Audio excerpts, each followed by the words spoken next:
Welcome to episode 33 of Tech Over Tea. I'm, as always, your host, Brody Robertson, and today we're both wearing caps. Yeah. Go watch the sound check if you want to find out why. Actually, no, I didn't even have that in the sound check. You won't find out why. Just, we're wearing caps. I've got an excuse, basically. Yeah. I'm an egghead. I have this on the floor. I should get a haircut at some point, but I'm lazy, and I'm cheap. Anyway. Yeah, I just got a trimmer and that does me. It's fine. Yeah, I know some people like to do like razors on their head, but I wouldn't trust myself with that. That seems like a terrible idea. Yeah, it's not good. I've did it once when I was younger, and it was, well, you can imagine it wasn't too good. You'd have to get like, I know DT did a video talking about how he's not actually bald, he just shaved his head, and he was saying if you don't have like at least a 4 or 5 blade razor, you're just asking for trouble. Yeah, I mean, if you cut your hair with a razor, you're going to cut yourself, and then you look more stupid than what you did if you didn't cut it. So it kind of defeats the point. Yeah, for sure. Maybe maybe wax your head. That might be an idea. I wouldn't do it at my length, but like at your length, it might work. Yeah, maybe. I just like it like this because in real life you can still see there's hair there. I'm not bald, but I'm thinning enough to want to cut it all off rather than have it look a bit silly. Yeah, that's fair. Anyway, enough about hair. Yeah, well, we can get back to that at some point. It's not like this is actually a tech podcast or anything. How about you tell people who you are? I've got your bio up on LBRYnomics here, so how about you tell people what you actually do with yourself? Right, so everyone knows my name is Electron, but it's not. I've got other names. You've got Steve. 3 Steve. names. Right, well, I've got Steve, which is if you're a bogan in Australia or a chav in England. The Steve, because they can't do the whole lot. Then we've got Steve, if you're just kind of like working class. Or working class. And then you got Stephen, which is my full name with the PH. But that's not even my real name, that's my middle name. But since birth, my whole family and friends have called me Stephen because they said I was more of a Stephen than my first name. And my first name is Mark with a K. I don't like any of them, so Electron does me. That's cool. Well, I've got Electron on my overlay right now, so that'll work just fine then. Cool. Yeah, so what else do you want to know? My history? What do you actually do with yourself? We know about your name now, so what do you actually do? Well, I've kind of been a digital nomad for the last, several years, traveling around the world and New Zealand, lived in New Zealand for a year, then Australia, went to Dubai and all this kind of stuff. Settled in Australia. I've been trying to get a visa here for 6 years now. That's how difficult it is. So before that, and I'm still kind of this anyway, under being a digital nomad, but in the UK I had my own business, being a consultant and working in major companies, major PLCs, international ones, as lead developer, and that kind of stuff, while doing, the kind of crazy stuff I do with my research work as well, which is conspiracy stuff you hear me talk about, which I try and combine into what I'm doing at the moment, because it's an actual I used to do it more than what I do now. James does most of it now, and that's with the Open Your Eyes stuff. So that's where we do like an alternative view on the news, which I wouldn't class as conspiracy theory, because it's all it's all research and evidence based. But I was more involved in that in the earlier days, helping with putting the website together, the design, getting the marketing done, and all that kind of stuff, getting all the VIPs into it, which we did. But now James has taken over and he's doing a brilliant job on that. So I ended up meeting you through the stuff that you were doing on LBRY. I had no idea about all the other stuff you were working on, or had worked on in the past at least. You didn't know I was doing the I can't even say it, OYE stuff. You didn't know. I didn't know that you were involved with that either. Yeah. Not so much anymore though. I don't do much on it at all. I turned it into dark mode recently, so it was nicer than light mode. But James is just doing an absolutely fantastic job on it, and he's been over to I can't say this one, an Acapulco, with Jeff Burrick, and hung out with Jeff, and got it recognised over there. And yeah, he's been on the Mark Windows show, and Mark Windows does stuff with Piers Corbyn, which is the brother of the ex-Shadow Prime Minister of the United Kingdom. Yeah, so that's getting quite good at the moment. But I don't do much on it anymore at the moment.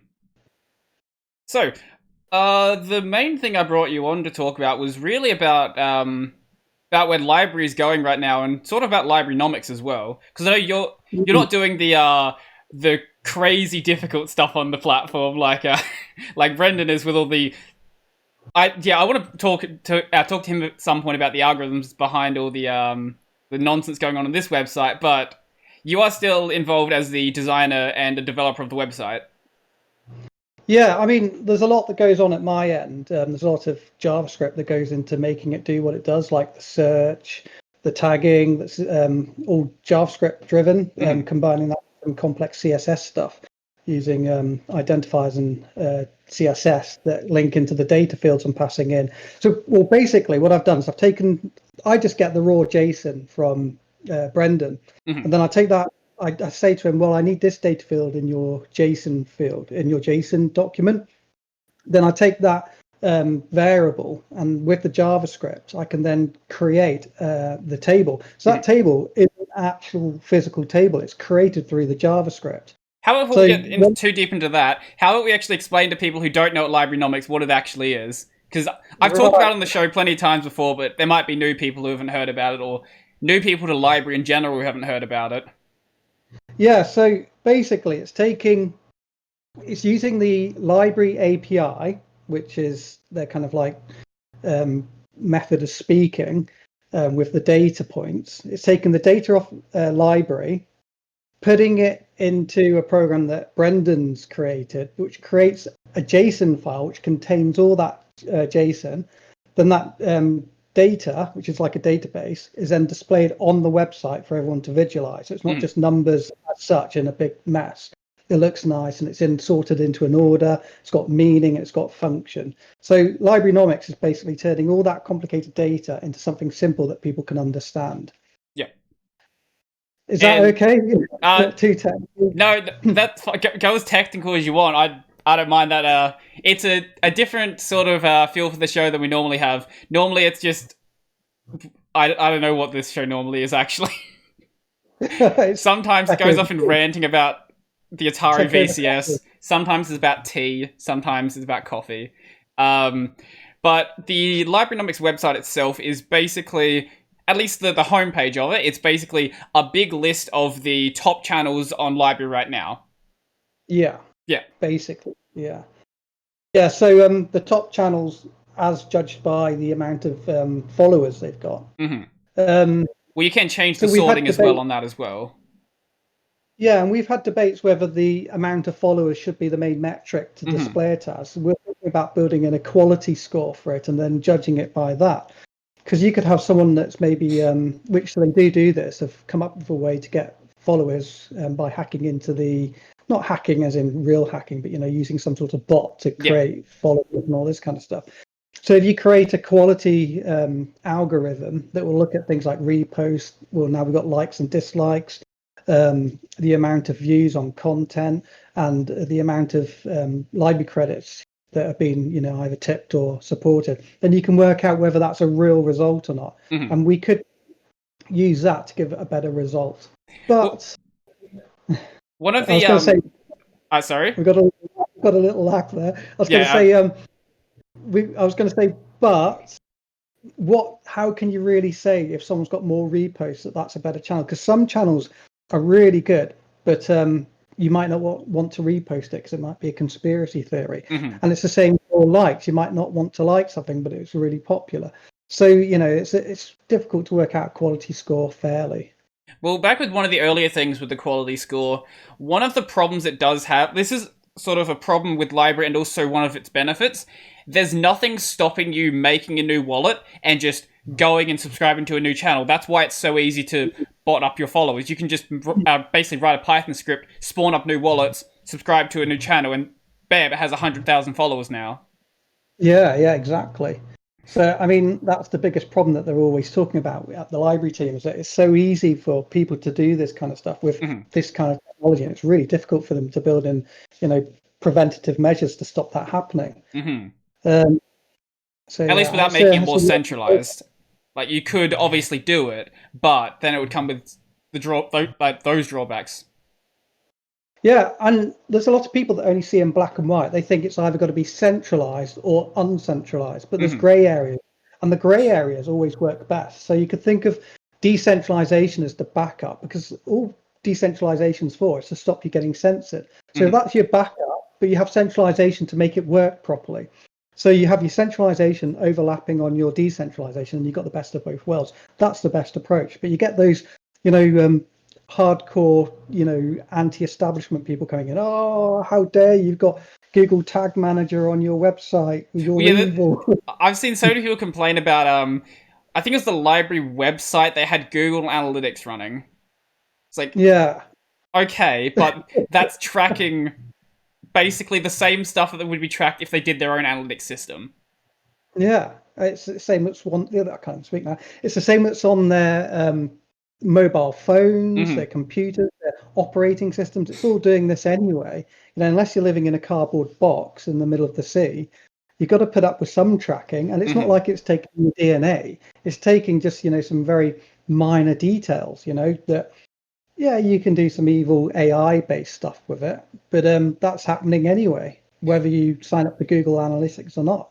Well, the problem with it also is it's all well and good if you don't want anyone to have that information, but it seems like some people sort of, like, obviously the super extreme people don't fit into this category, but the sort of people who dip their foot in, they'll care when some people take the information, but not when others do it. Like, every single website out there scrapes what web browser you're on. Every browser out there scrapes your IP address. This is basic stuff. They just keep track of when anyone logs into their website.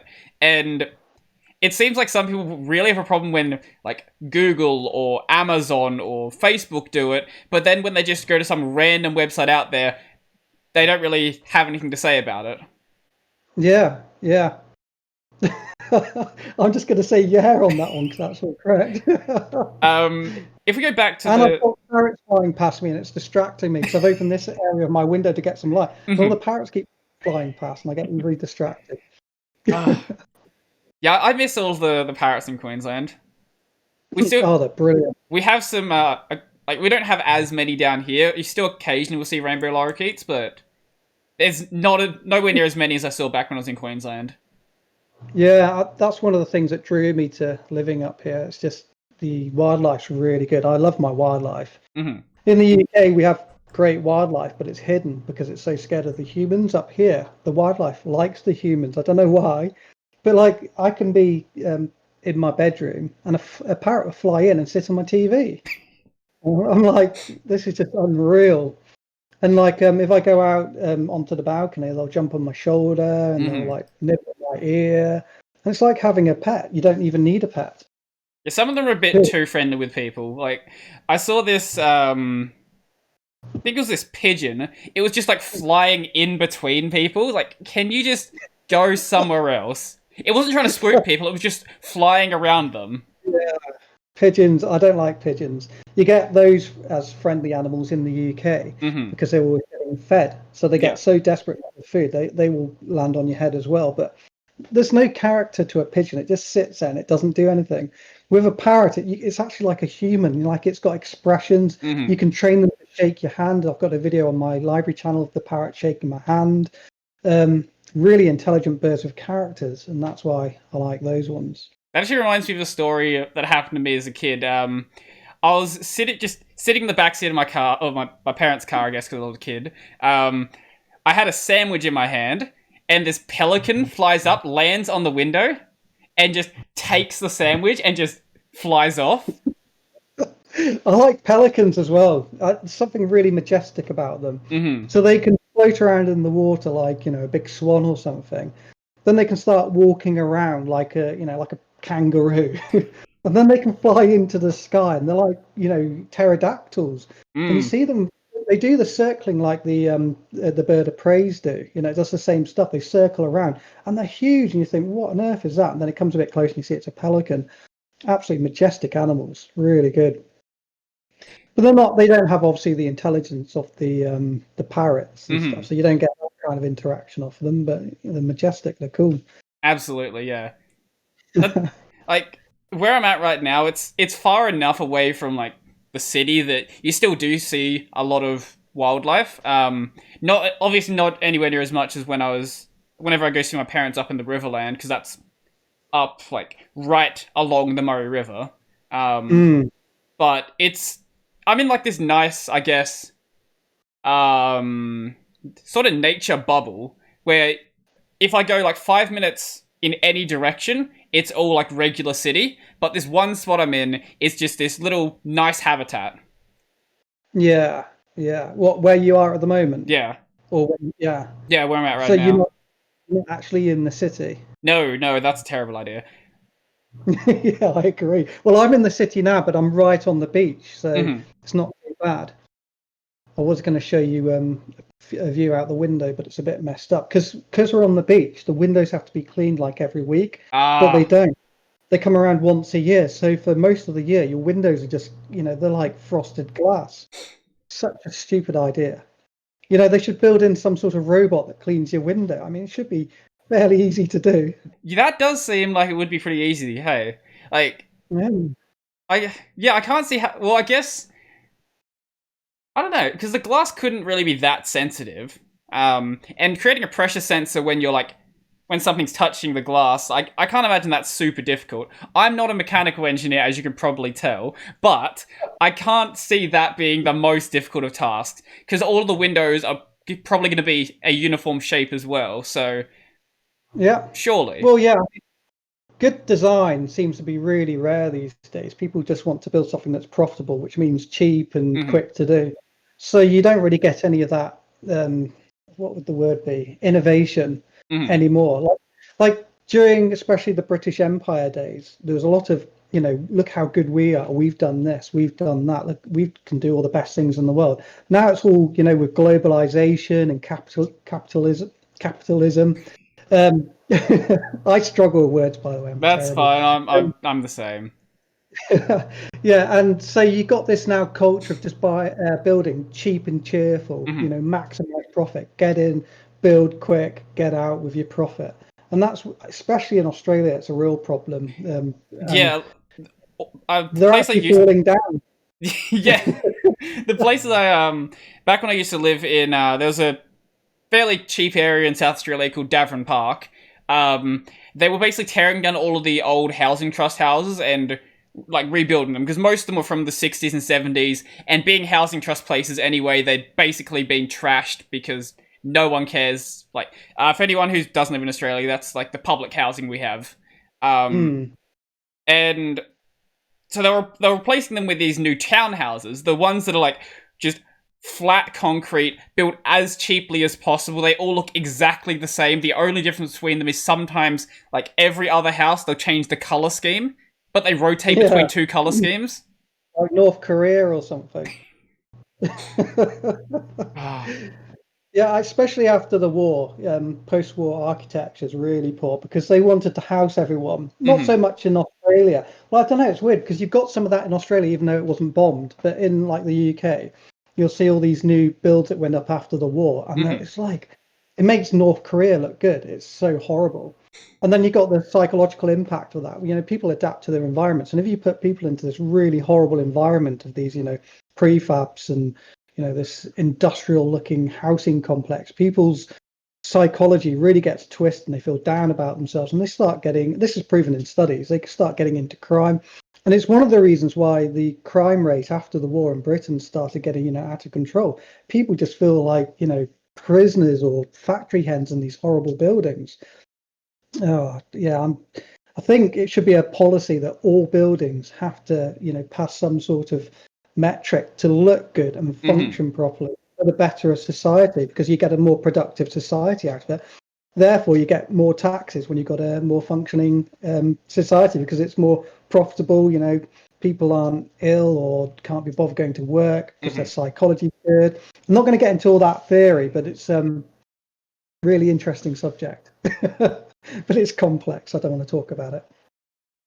Well, this is one of the reasons I sort of want to get into a rural area, because you still have that sort of that same character that's always existed there. Like if you go basically anywhere in rural Australia, it looks the same as it did 50, 60 years ago, because the same people who lived there 50 or 60 years ago are still living there. And yeah, like you are still getting some sort of modern development out there, especially in places like Renmark and Berry in South Australia, or actually I don't know how, like, have you there, try that again. getting like me with your this is why I constantly do re-recordings when I'm making regular videos. In Queensland, are they like building up the rural areas there? It's been a long time since I've been there. Not so much actually. There's a few. What are they called? Those outer settlements. They got a special name, but I can't remember from my geography days. But there's a few going up, not much. Most of it's kind of inner city skyscrapers going up at the moment. We've got a really nice one just gone up called the Jewel. In fact, I'll see if I can get my camera looking out there. See if I can find a picture of it. Can you see it through that? Yes. Is that the big geometry-looking one? Yeah, the one in the centre there. It's called the Jewel, and it's really great looking. It's got like all those neon lights that come on at night time, and it's fantastic. So there's lots of those kind of things going up. We've already got the Q1 here, which for a while was the biggest or the tallest residential structure in the southern hemisphere. And we've got the Seoul building, which is really impressive, and I think that had the most expensive penthouse in Australia. So the Gold Coast is basically the high-rise capital of, I don't know if it is the capital, but as in high-rise capital, but there's a lot of them, and it's known for the high-rises here. But they're not doing so much town. Oh, I need to remember that word. Do you remember it from geography when you have those towns that kind of, when your city gets too big, you have your towns that appear on the outer skirts? It's got a special name. It's going to be really annoying. You'll kick yourself when you do. A word's coming to me, but I can't lock it down.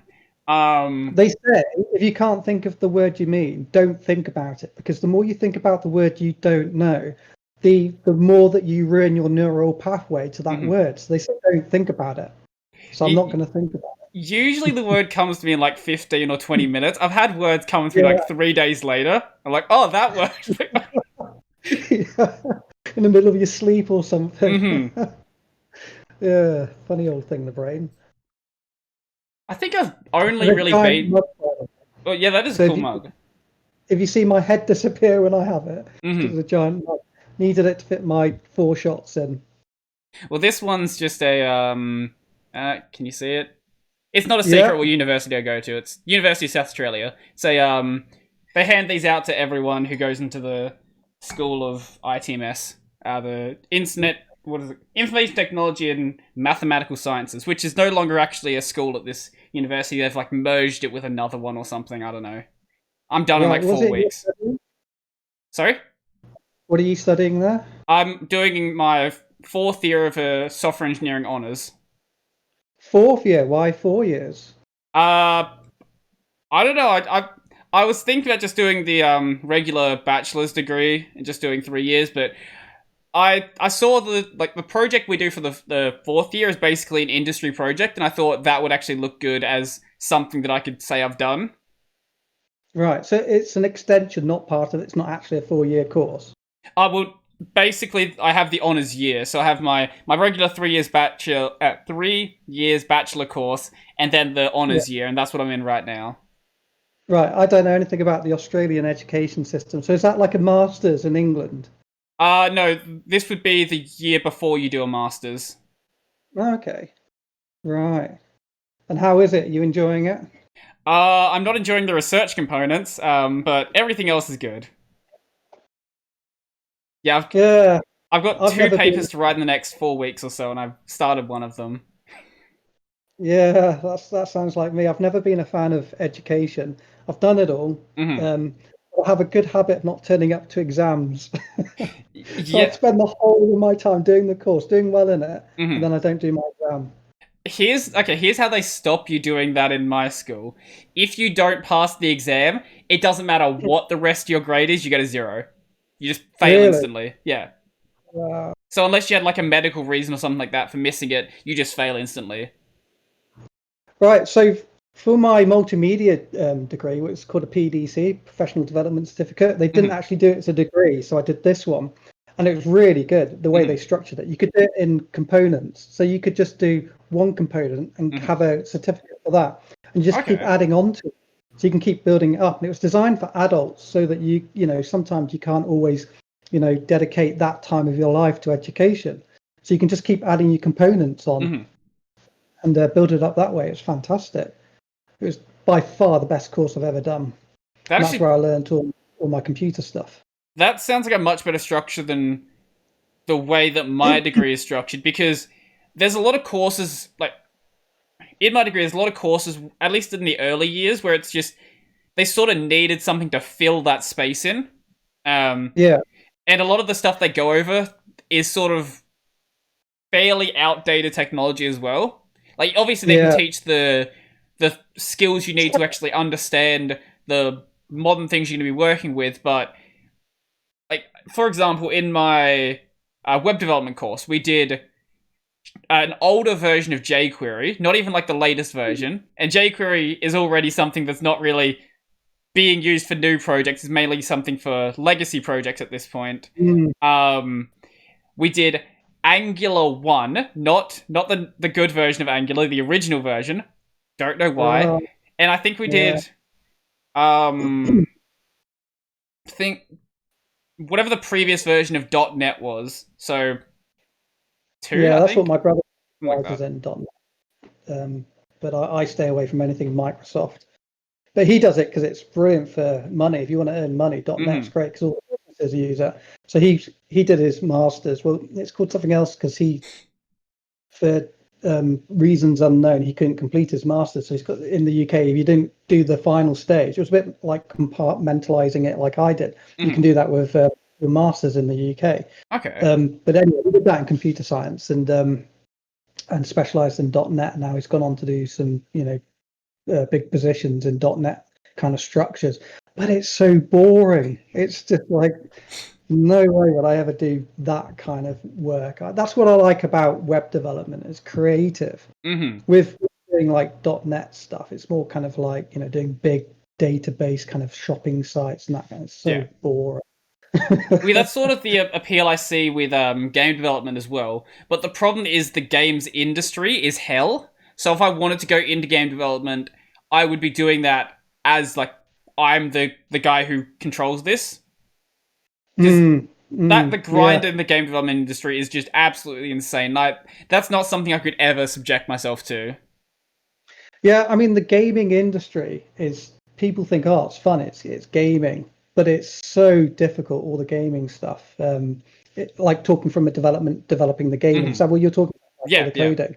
yeah. It's so cool because I've done all the 3D stuff in my course, and I'm pretty handy with 3D architecture and application cinema 4D and that kind of stuff. And that's my passion. I love it. But Hmm. it's really technical, especially CAD stuff, really mathematical based. You have to know all your physics and this kind of stuff to build it. Then you got to do your programming on top with Hmm. Cinema 4D. It's Coffee. The programming language is called Coffee, which is kind of like a Python-based language. Yep. Okay. Wow, I mean, it takes all the fun out of the creative side. So people go into gaming design thinking it's going to be like playing games, but it's not. It's really stressful. That's something I've noticed with a. It's not a problem now, but in the first year of my course, there was a lot of people who dropped out in the first semester because a lot of their parents were like, "Oh, you like playing video games and you're doing nothing with your life. Go study how Mhm. to make games." And they realize this Yeah, is terrible and I hate it. yeah, yeah. I mean, there is the fun side of computer games, Oh, which absolutely. isn't so much around now as what it was when it was the Flash games. So I used to make Flash stuff, Macromedia Flash, Not when it's Adobe, it's absolutely horrendous. But when it was Macromedia, it was really good. So I started off programming with ActionScript 2, and it was such a nice language. And it was easy to put games together. You'd have your designer timeline with your layers and your timelines on each layer, and you could embed clips and graphics and use your code on each widget to animate and to interact. And it was so much fun. But then they switched to ActionScript 3, and it became more of a hardcore type of C type language. Mm-hmm. And then it took all the fun out of it. It was now becoming, more structured and less creative. And that's when I got out of it. And that's when Adobe brought it, and it just became really bad. That's when gaming and coding was fun, in my opinion. I've met so many people. Sorry. I was just going to say, all the people that do gaming programming are probably screaming at me now. Oh, you don't know what you're talking about. I probably don't. I've met so many people whose first language was ActionScript, and they all had the exact same opinion on ActionScript 3. Yeah, it's horrible. All those people, like, oh, I went to Python or something afterwards. I've never met anyone who said I like ActionScript 3. It was like a whole new language. There was no similarities at all. ActionScript 2 was like what JavaScript should have been. It was just so nice. It was simplified. You could do what you needed to do. Yeah, you couldn't do the really complex stuff, but most of the time you didn't need to do that anyway, for that Flash type stuff. But obviously they wanted to start really going into that gaming area and making more complex stuff, so they had to expand the language. But I just think they went too far with it. And now we see where Flash is. It's back in the day when it was good, I actually made Flash websites. I've still got them backed up on my computer. Totally Flash websites. They were great. I hated those Flash websites because, back when I was doing I don't know, there'd be some research or something I have to do as in primary school, and I would go to a Flash website, and every single Flash website you couldn't copy and paste anything. Yeah, that was the downside, and that's what people didn't like about them. You'd right-click for your context menu, you wouldn't get it.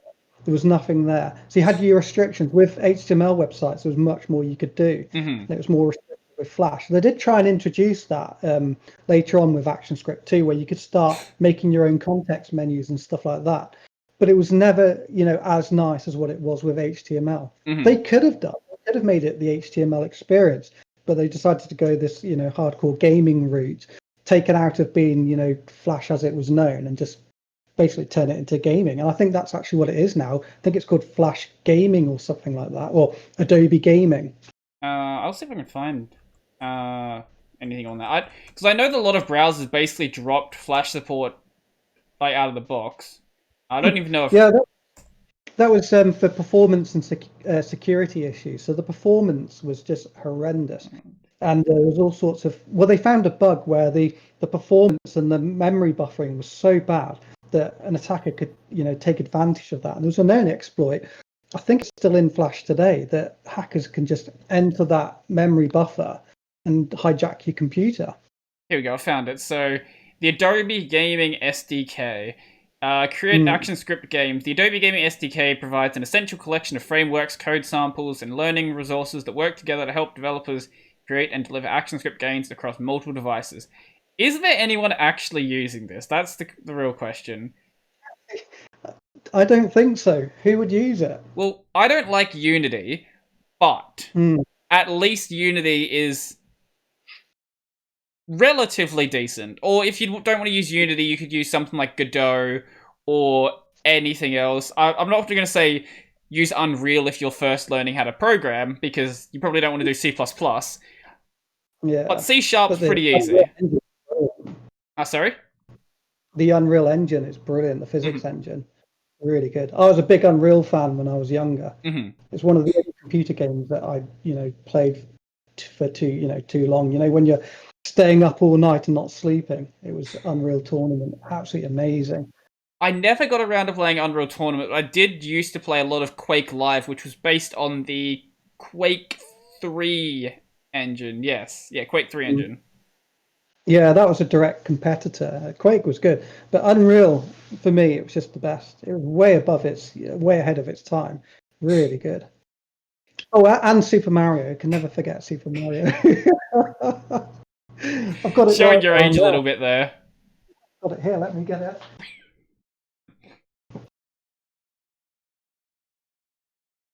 Do do do do.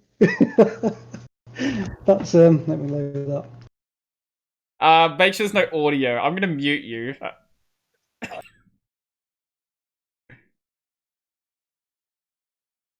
Yeah. Okay. Turn the volume. Yeah, Nintendo is very banhammery about their games a lot of the time. Oh, right. Oh, I didn't realize. Yeah, it's YouTube, isn't it? Yeah. Cool. It's gonna be up on. I have like 200 subs over on YouTube, but yeah, it is growing, which is surprising. How many? What's that? On the podcast channel, there's 200. Main channel is close to 10k, but the one this is going up on will be 200. But on library, close to 11k, I think, something like that.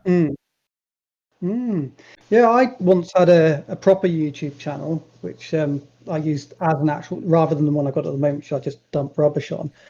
And I was using it to experiment with YouTube SEO, and you could do some really good stuff. I got, I think, 15,000 subs in only a couple of weeks. It took me just by using the SEO. It's different now, though. You wouldn't be able to do that now. Yeah, it's really quite complex at this point. There's sort of these general practices that people know about, but no one could, that I know of at least, can say this is exactly how you game the engine or game the algorithm. Yeah, it's all AI based now, and they've built in some really bad stuff that makes it so that only these kind of mainstream people perform well on it, and that's the direction they seem to be going. They want to be like a Netflix type thing, but still Web 2.0, but Netflix type content. People that look like a proper station rather than Bob down the road that's filming his cat. Well, speaking of YouTube, basically caring about TV content, I didn't know that this existed until about, I don't know, 2 days ago. YouTube has a thing called YouTube TV. I don't know if I saw that. I'll send you a link to it. A couple of weeks ago. What was it? There we go. I didn't pay too much attention to it. They keep bombarding me with adverts for YouTube Premium or something. Basically, YouTube TV is like a TV subscription that you do through YouTube. It's $65 a month. You get like ABC and Fox and NBC and things like that. I don't even think you can get this in Australia. I think it's just like a US thing, maybe. I don't know. Yeah, they're trying to get all the areas. They've got YouTube Music now, which is like Spotify. The TV one you've just mentioned, the premium one that they keep bombarding me with adverts for. It's trying to be the empire, isn't it? It's just... But do people people see all these channels getting banned? These are big channels getting banned because they've got an opinion. So that's got to be bad PR. That's going to prevent them, getting people to join. People would rather go on Netflix. Oh, I've heard about YouTube. I'm not going to go on that. I think they're shooting themselves in the foot. I think from the general YouTube community, that's definitely true, but I don't think that most people know or even care about that. Like, the people who are actually, like, actively involved, like the people who actually comment on videos and like videos, those people, they are probably going to be bothered about it, but just... I don't know, your mother wants to watch some stuff on TV. She probably doesn't care that some, I don't know, some crypto channel was banned from YouTube or some random political channel was banned from YouTube. So what you're saying is that their audience is my mum. Well, for YouTube TV it is. I don't see any kids paying for YouTube TV. Oh dear. Yeah, I don't know. It's difficult to judge, isn't it? Because that's a fair point, and that's maybe the direction they're going. But I think especially since COVID and everyone questioning things, people are now very skeptical about things. Just average people now, they're questioning like, what's going on here? And talking about COVID, what's your views on COVID? My state's actually doing fairly well. I honestly, at this point, I'm just like we have some level of restrictions. We haven't I think we had one case in the past month. Some places still have like the social distancing signs up, but most general people don't care. Even the people who are supposed to enforce it don't care. In my state, I've said it before, we don't have COVID in this state. We import COVID from other states. What state is it again you're in? South Australia. South Australia, and that's Yes. right next to Victoria, isn't it? It is. It's directly next to it. That's the North Korea of Australia. Oh. Victoria is... is... to talk about this on YouTube? Sorry? Are we allowed to talk about this on YouTube? That's a good question. Probably not. I've done it before. But, yeah. We'll brush around it a little. We'll use some code words. But, okay, I'll just say a few things on Victoria. Now, obviously, I do deep research into this stuff, so Plato's Cave is in the distance for me. So for most people, they'll call me a conspiracy theorist, but it seems to be a testing ground to see what they can get away with, you know? If you look at what they're doing, it's identical to what they're doing in other parts of the world. They follow the same scripts. There's a bit of evidence there that this isn't a local decision by Dan Andrews. This is a global script that they're following because it's so identical. And it's like seeing what they can get away with and then keep, tidying it up and, pushing it a bit further. And I mean, it's obvious that they're reclassifying influenza for most of the numbers to push the numbers up so they can bring in these, regulations more, so they can bring in more, draconian measures to give the government more control. Then we've got Scott Morrison playing the good guy, saying, oh, this is terrible what they're doing, and like the Queensland border, oh, it's terrible, I'm the good guy. But I think this is the deception. He knows exactly what's going on. I think he's part of this plan of making the local state governors look like the bad people, so that they can then say, well, look, we need to have the federal government take away the rights of the individual states that the governors have because they've abused it. So it's almost like a centralization of building the narrative, building the consent to bring in centralized control over the states. That's my opinion on it. And that's why they're purposely making the Victoria and the Queensland border really bad, public opinion. Are you telling me the government's corrupt? No, governments are never corrupt. I don't know if you can call that corruption or good business, because that's what they are. They're incorporated. So from a business sense, it makes sense, doesn't it? If you're a business, you want to control. Sure. And that's the problem. When Australia became incorporated, which I think was 1973, it started acting more like a business. I mean, it was acting like a business before that, but not to the extent that it is now. And then we've got to think about how this fits into globalization. The big plan, and you'll see all the British MPs like Gordon Brown talking about globalization and the New World Order. They use that word. It's not conspiracy theory. They say we want everything to be the New World Order. They want to have a centralized controlling power, which is a bit like what the UN already is, but have more control over individual countries. So I think Australia, which apparently, and I've not checked it out, but there's a guy called Wayne Glew, spelled Glew. He's an absolute genius. He's got an IQ of 174, and he's taken the Australian government to court and won. I'm forgetting what I'm saying now because I'm just rambling because I've had too much coffee. But he finally starting to kick in, is it? Yeah, he said that when Australia was incorporated, it was registered on I think it was the American security market, and the owners, apparently, according to Wayne Glew, are the World Bank, the UN, and the Roman Catholic Church. All own Australia. So I need to check this out. Apparently, you can go onto the Securities Exchange and check it out. I've not done that yet. I can send you the video later if you want to check that one out. If you want to, I might check it out if I get some time. It sounds weird that your country has been bought by organisations stuck on a stock market, but that's what they do. It's part of the globalisation plan. Well, even if you don't even if all of that is nonsense, let's just say all of that's nonsense for the sake of it. What we do know is happening is that China is buying up lots and lots of land in Australia. That is well-known public knowledge. Yeah. And would you say that's because they're trying to control Australia, or do you think that's part of a globalist plan that Australia are involved in? I don't know. My research points towards Australia cooperating with the Chinese for a globalist agenda. And this is why we had the Australian fires, as bad as what they were, because the Chinese companies were buying up all the farmland and the water supplies, drying up the river basins like the Murray, whatever it's called. So the land became very dry.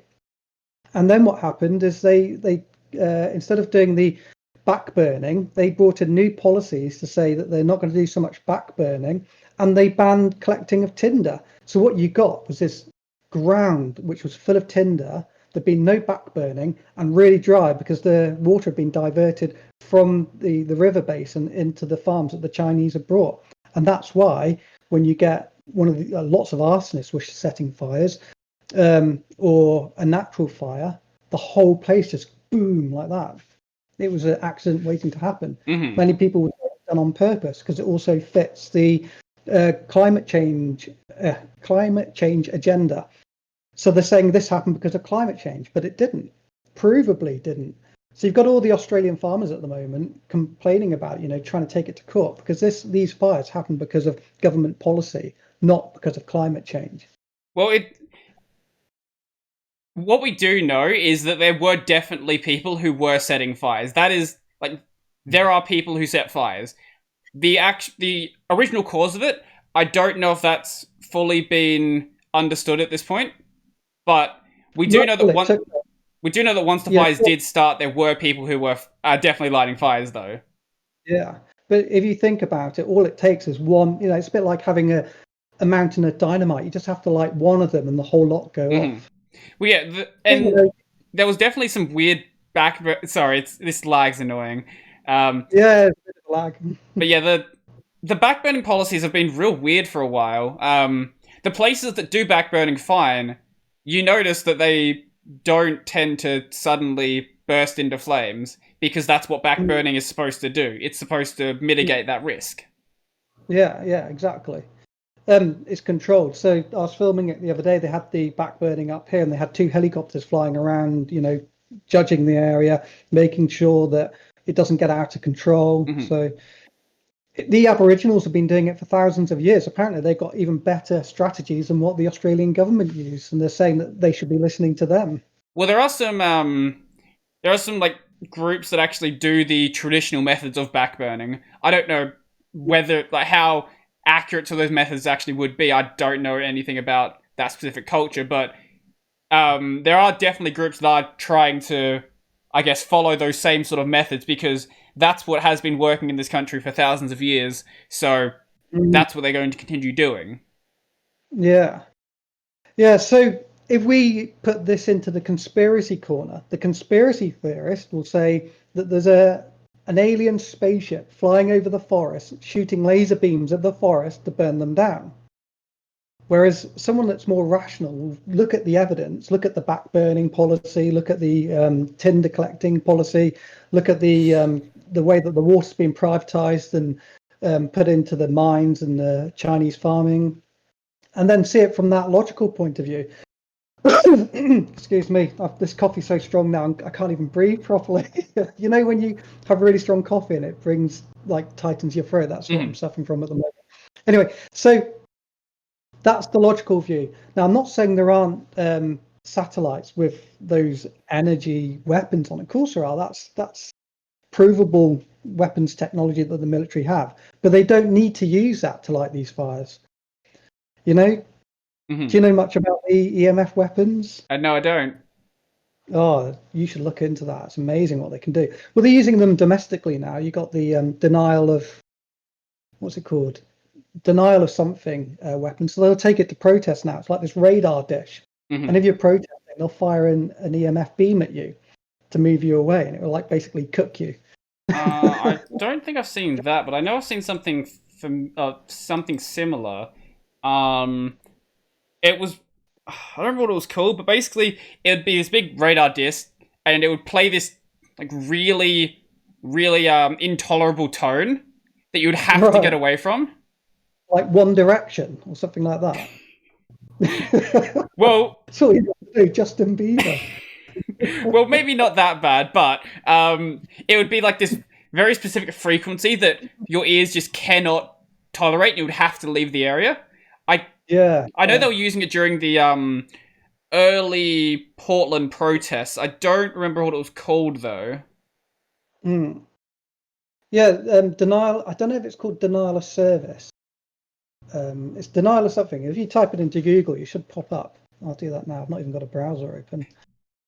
Let me open a browser. And I'll talk about some 5G stuff. Everyone loves 5G conspiracy theories. Do you know what? I hate conspiracy theories. I really hate them because when you have something factual, conspiracy theories take that away from the fact. So, and obviously, if you want to keep something hidden, you create conspiracy theories to keep it hidden because then everyone just associates what you're talking about with a conspiracy theory. Like if you talk about something that's truthful, they'll go, oh, you heard that off David Icke or something like that. And then everyone thinks you're a loony. Right, so let me denial of service. Denial. You'll probably end up finding the if you search for denial of service, you'll probably find like the internet denial of service attacks. Yeah, I think that's where I'm getting confused with that. There's going to be a million results here. You're not. Good luck finding it. And it's because I'm thinking about it that I'm not remembering it because usually it just rolls off my tongue. Denial. Oh, sod it! I can't be bothered. I'll just gloss over it while I'm talking to you. I'll multitask. Yeah, so 5G. Everyone loves 5G. Now, this is one of those things that if you talk about, people get really angry because everyone wants a 5G phone. They love EMFs. EMFs are so useful, but they're also highly dangerous. And they go, oh, but it's non-ionizing radiation, and that's a straw man argument. That's the diversion technique because it's not the DNA damage that's going to cause you the problem with a 5G because it's non-ionizing. It's the way that it disrupts your cells and how your cells communicate, and you can get cell damage from that. Not DNA damage, but cell damage. And it's quite easy to visualize some of this stuff. You've got to think we are electrical beings. We're mostly water, and we send electrical impulses to communicate. To move our muscles. They don't just move on their own. You've got to send electrical impulse.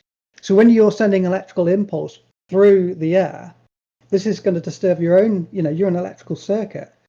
It's a bit like what's it called? A champ, I think they're called in the military. They send they're like bombs with high energy microwave blasts in them, and they can knock out a whole city even off all their electrical devices. You mean EMP? Yeah, well, it is an electromagnetic pulse. Oh, is it electrospecific technology that you're talking about here? Called like champ or something. Okay, I forget all the acronyms. But we're also electrical circuits like a computer is. So they knock us out as well. So, and you can see I'll give you an example of the big conspiracy theory that's going around at the moment that 5G on the 60 gigahertz frequency can kill you, can make you fall down in the street and die. And people go, oh, it's a conspiracy theory, but it's not. And you can visualize it using some basic. You'll try not to laugh. I am. Yes, this is quite amusing to me. So here's a way to visualize it from a kind of like a layman's point of view. What is your blood made of? Iron, among other things. Yeah, so you got iron in your blood. What is an EMF? What does EMF stand for? Electromagnetic frequency. Is that it? Frequency. Yeah. Okay. You've got magnetism, and there can be quite powerful magnetism in these frequencies, and iron. What happens when you have magnets and iron? What happens? Well, the iron would be attracted to the magnet. Yeah, but also you can, if you get a magnet, you rub it on metal, it can magnetize it, and it can, you can make it spin in a positive or negative direction. It can be positively charged or negatively charged. Same thing happens to the hemoglobin or the iron in your blood. So then it can no longer bond to the molecules it needs to in order to absorb that oxygen, because the hemoglobin carries the oxygen. Because you've on the 60 gigahertz frequency, because you've basically altered the spin of the molecule or the electron in the atom, it can no longer bond. Your hemoglobin can no longer bond the oxygen to the places it needs to go to work. So you die then or you get hypoxia, which is starvation of oxygen. Mm-hmm. So that's how you can visualize it from a common sense point of view without having to be a conspiracy theorist. Now, there's a place in Australia where they actually test this. I think they call it Death Valley, and everything in the location of Death Valley has died. Death Valley is ringing a bell. I can't remember where that is. I'm really bad at remembering names, by the way. I got a terrible memory. No, that is Death Valley in California. Are you sure you're not thinking of that one? No, it's an Australian one. It's okay, actually maybe there's also a place in Australia called Death Valley. it's map of Death Valley in South Australia. Is that one? Yeah. Yeah. So it's a test facility where they've been testing commercial EMF frequencies, with the transmitters they have, and everything in the vicinity has died. And so it's like this black line of where it is. Yeah, so it's really worrying. It's not conspiracy theorists. I mean, obviously you get the conspiracy theorists that say really wild stuff and throw everyone off the track, but the stuff that you can think of just from, high school biology lessons, and you can say, oh yeah, maybe that's not a good idea. Rona is caused by 5G. Oh, I'm going to send you something on that. Let me just get this up. So that's the one that everyone laughs at, don't they? Yes. But do you know who was one of the biggest pushers of this idea? Who's one of the biggest pushers of this idea? You'll never guess who it is. I'm gonna send it to you first before you actually. I'm gonna say Bill Gates. That's the answer everyone seems to give right now for anything bad in the world. It's just Bill Gates. Bill Gates. Yep. Bill Gates. Well, there are a lot of people really obsessed with Bill Gates. Yep. Well, Bill Gates is part of a network, and that network is very profit-driven for vaccines. And there's a thing called pathology of commerce. It's quite an evil thing that exists within PLCs specifically. And if you do a psychometric test on a PLC, it always comes back as psychopathic, because that's the nature of a PLC. It's there to satisfy its shareholder, and it doesn't care about anything else. It's very psychopathic. So you're a vaccine company and you're a PLC, a psychopathic PLC. You're going to be making decisions that suit your shareholder, not what is wrong or what's right. They'll do what they can do to get away with it. The whole pharmaceutical industry is it's a very weird industry because you've got all of this money tied up in, all of these financial interests tied up in basically whether someone lives or dies. Yeah, I mean, if you think about it from a logical point of view, a pharmaceutical industry makes money if you're ill. It doesn't make money out of curing you. So it's counterproductive for them to want to cure you. They want to keep you a customer. And if you're a PLC and your psychometric test is saying you're psychopathic, you don't care whether people live or die. You care about whether they make money off you. So think about that. And we've got history to back us up on how evil that is. I'm multitasking at the moment, so I'm going to lose my mind for a second. I'm trying to get this coronavirus thing up for my computer. So I'm on a backup computer and it's so slow. Excuse me. I should really put this on my desktop rather than getting it out of a message I sent someone. Oh, this coffee's so strong, my muscles are shaking now. You know when you have so much coffee, your muscles are shaking. That's what I'm like at the moment. Where is it? It's on a Facebook message. I hate Facebook. It's just so. Well, if you can't find it, I've got something else fun that we can talk about. How dumb the Queensland New South Wales border is. Oh, it's really dumb. So you'll say because I live on the border of it. And my sister lives on the other side of it. Mm-hmm. I've not seen her for nearly a year now. Well, I'll send you something. We might come back to that one. But I'll send you something for now. So that's Sure. that's the wrong screen. What is that showing? Why is that showing that?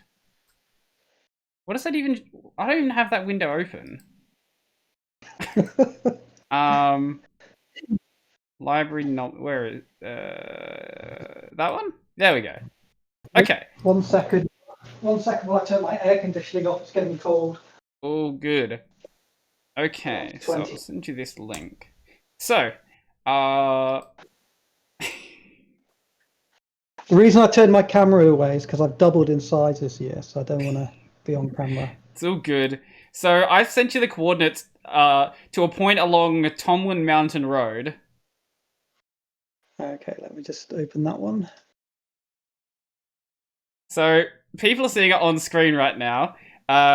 This is a section of the road where you don't even have to turn or anything. You just go straight and you cross back and forth across the New South Wales and Queensland border as you are driving down the road. Yeah, we've got those up around here as well, and they say that if you cross it by mistake, you've got to self-isolate for 14 days. In this point, you cross it for about what? A minute, I reckon. Yeah, it's 20. Oh, that is the one. Yeah, that's the one. It's 20 here, meters. 20 meters of the border. Absolutely ridiculous. I'm just waiting for my computer to load this now, put it into satellite mode. This is very close to where I am at the moment. It's literally a couple of kilometers Well, yeah, away. I saw you were close to the border, and then just scrolled down a bit and saw if I could find something dumb. And I didn't realize it was this bad. Like, I know there's places like Bordertown, where Bordertown is on the border of 2 states. Like, that's bad enough. But this road is just... It's just dumb. I was driving it up it the other day with my girlfriend, and there was all these like neon signs everywhere saying New South Wales border. And we're like, well, where is it? We don't know.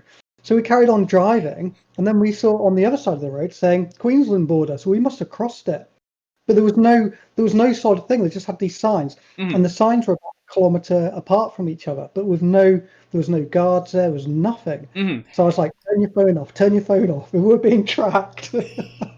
Let's see if we can view this in satellite. So I'm showing it on the screen right now. Basically, as you drive down this road, there's just trees all around you. There's no indication you've crossed the border, nothing like that. It's just, you've crossed the border, now you're back in Queensland again. It's absolutely stupid. And in my opinion, the whole thing is designed to annoy people on purpose, to push the vaccine. This is all about selling vaccines. I mean, we could go much deeper than that. And I think this has got an even deeper agenda. No crazy stuff, actually less crazy than the vaccine one. But the vaccine one's now my computer's crashing. It obviously can't deal with me video conferencing. They're trying to shut you down. Conspiracy theorists, yeah. My conspiracy theories even. We'll wait on that one. Facebook always crashes Chrome for me. I'm on a backup computer at the moment. It's about 8 years old because my workstation broke down. I've not replaced it yet. Yeah, so now I've forgotten what I was saying. What was I saying? Oh yeah, about the other agenda. So the vaccine agenda, well, that's an obvious one. It's profit driven. And if you look at, like in the UK, what's his name, Valence, the health secretary, who's been pushing the COVID-19 pandemic, whatever you call it, he's got shares in the vaccine companies. Of course he's going to push it. So what they want to do is they want to make life uncomfortable for you, but they'll say, but if you have your vaccine, you can go back to normal.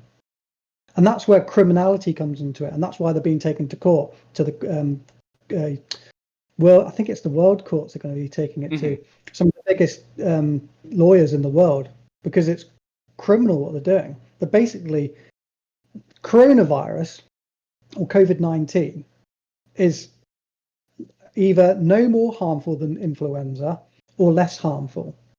So what they're doing is not proportionate. They've broken every human right going. They've broken the Australian and the British Constitution multiple times for what seems to be political and corporate agendas. The vaccine and bringing in more measures to try and control people. Well, if you look at if you look at Victoria, for example, the amount that they've shut down that state is, I'm pretty sure it's been shut down longer than even places like China were. Yeah, yeah. China's up and running normally now. That fits into a... Actually, I won't go into that one. It's too rabbit hole. And this is the thing. Like, if you look at Plato's cave, unless you understand those points I'm making, it sounds crazy. And, you know, fair enough. Unless you've been down that hole, that rabbit hole, it's not going to make much sense, and it will sound crazy. Everything sounds crazy until you know about it. You know? Mm-hmm. And that's what I try and do with my research. I want to actually give real... I don't want to say, oh, I think this or I think that. I want to say the evidence says this. This is the research paper on it. This is, you know, what the American government or the British government actually said about it. So I always try to be factual, but I say I don't want to be one of those crazy conspiracy theorists who's saying that there's green lizards running the world, you know, because that takes away from what is actually happening. You know, who knows, maybe there are green lizards running the world. I have no idea, and I've got no evidence to support that. So as far as I'm concerned, there's no point even going down that road. It just sounds stupid. If anyone's a lizard, Zuckerberg is a lizard. Look, have you seen that man drink water? Well, and he looks like Commander Data from Star Trek. Wait, no, my favorite one was the newest weird picture of him. Did you see the picture where he put sunscreen on? No. I'm gonna find it because it is amusing. Give me 1 second. I don't know why my computer's not working for Facebook. It just keeps crashing. I'm really annoyed now because Zuckerberg sunscreen. This man does not know how to apply sunscreen. It's here we go. Yep, that'll work. Actually, that's not even going to work because that link's not even good enough. Okay, we'll try that again because start page doesn't do links properly. Here we go. Here's a better one. Is that not photoshopped? No, he just covered his face completely in sunscreen and didn't like rub it in or anything. Is he on one of those electric surfboards? I think that's what it is. I love those things. They're so expensive though. They cost more than a jet ski. Oh, wow. Yeah, I think I would fall off after like 2 minutes. Maybe not that. Maybe after like 10 seconds. And in Australia, you can't fall off because you get eaten by a shark. That's fair, yeah. Or you get like murdered by a box jellyfish. Yeah. Well, I went swimming with the box jellyfishes up in Cairns. They're quite nice. You can't even see them. They're so small and they're transparent. Mm-hmm. Yeah, it's part of the reason why they're so dangerous. If anyone who doesn't know what a box jellyfish is, because everyone talks about all the animals that like can kill you on land in this country, but the ocean's just as bad. While you're doing that, let me just quickly sort out this Chrome problem I'm having. Obviously, the chat we're having at the moment is taking up all my memory or something. It's just not working. I'm going to restart it. Yeah, it's all good. Yeah, so this thing, it's a jellyfish, but it's a very dangerous jellyfish, and yeah, just don't go in the water. Don't go on land. Don't go in the water. Sky's probably dangerous. Yeah, you get like swooped by a magpie or something. Just, I see why people. What's that town where people live underground? Where they live underground in Australia? Yeah, I think it's in the Northern Territory. Oh, right, I've not heard of it. It's a mining town. Why do they live underground? Because it's really hot, and they will die if they don't. Yeah, fair enough. Well, at least in the past, before like air conditioning and stuff. But obviously, they've kept doing it because it's just sort of the thing that's happened. Yeah. All right, 1 second. Underground town. I should know what this is called.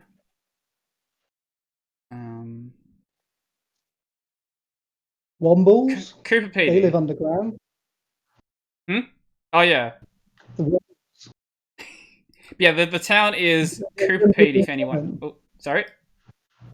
Wimbledon Common, where the Wombles live. But the town, for anyone who cares, is just called Cooper Pedy. It's It's a cool town. Haven't been there, but it looks pretty cool. And it's So pretty what safe. is it? They built. Sorry? They built actual tunnels. Yeah, basically they've like tunneled out places where they can put rooms and stuff. And I think now it's mainly just being used for restaurants and stuff. I don't know if it's still being used as like an underground town because people are obviously now living above ground because we have air conditioning. So I think it's more of a tourist attraction at this point, but I'm not 100% sure. Right. Yeah. I've got it now. I've got the browser working. Mm-hmm. I'm going to send you this. Right. First of all, have you heard of the NIH? The it's ringing the a bell. National Library of Medicine's, the National Center for Biological Information. It's basically the US government's research facility. Mm-hmm. So I'm going to send you a screenshot I took from their webpage. And then after reading that, you might want to understand why people keep thinking that 5G and coronaviruses are linked. Let's see. So, in this research, we show that 5G millimeter waves could be absorbed by dermatologic cells acting like antennas, transferred to other cells, and play the main role in producing the Rona. In biological cells, DNA is built from charged electrons and atoms as inductor-like structure. The structure could be divided into linear, toroid? I don't know how to say that. I'm not a doctor. And round inductors. Inductors interact with external electromagnetic waves, move and produce some extra waves within the cells. The shapes of these waves are similar to the shapes of hexagonal and pentagonal bases of the DNA sources. These waves provide some holes in liquids within the nucleus. To fill these holes, some extra hexagonal and pentagonal bases are produced. These bases could join to each other and form virus-like structures such as the Rona. To produce these viruses within a cell, it is necessary for the wavelength of the external waves be shorter than the size of the cell. And this is published on pubmed.gov. Yep. So now, when you see that, you can start seeing why maybe there's some truth in this stuff. Let's see if we can find it. They've removed it now. Mm-hmm. They even removed the Wayback Machine. So when they removed it, I said, it was there. Look, here it is on the Wayback Machine. Then they went to the Wayback Machine and removed it from there too. I found some other stuff on here as well that's really concerning. Mm-hmm. Now, don't forget, this is the most prestigious website, or shall I say organization. This is who Tony Fauci used to work for. He headed it. This isn't some, weird conspiracy theory site. This is the US government's official research institute. I'll share with you the other stuff I found in a second. Mm-hmm. And if you look at the what makes up human cells, how human cells work and interact, this makes sense. But what they do is that they put fake conspiracy theories out there. They put loonies out there to say these wild things, which are kind of like along these lines. So then when you do talk about it, even though there are factual things behind this, everyone's going to dismiss you. They're going to say, oh, you're crazy, you're this, you're that. Such is life. Like when, who was it who discovered that the earth was round and then they tried to kill him? The government wanted to kill him for saying the earth was round and it's not flat. I don't know. I can't think of the name. It's just the dogma of things, isn't it? People don't like to be upset with the way of thinking. So rather silence it rather than accept it. Let me find you this other one. So, before I find it, so this is called SARS-CoV-2, coronavirus. Now, coronavirus is what the majority of the flu-like illnesses you get every year are usually coronaviruses. They're responsible for your colds and stuff. So, SARS-CoV-2 is just it's just very similar to what we get anyway, but they're saying it's novel. So novel means new. It's a new discovery. SARS-CoV-2 is novel. Now, there's no actual evidence to back that up, by the way, which is what part of this court case is going on about, where they're taking all this to court because it's a scam, they're saying. So if it's novel, then why? Let me try and find it because my browser's been so slow. So if it's new, there should have been no CoV-2 before this. They wouldn't have known about it, correct? Mm-hmm. So I'm pausing while my browser Loads. Oh, I need to get a replacement so quickly. It's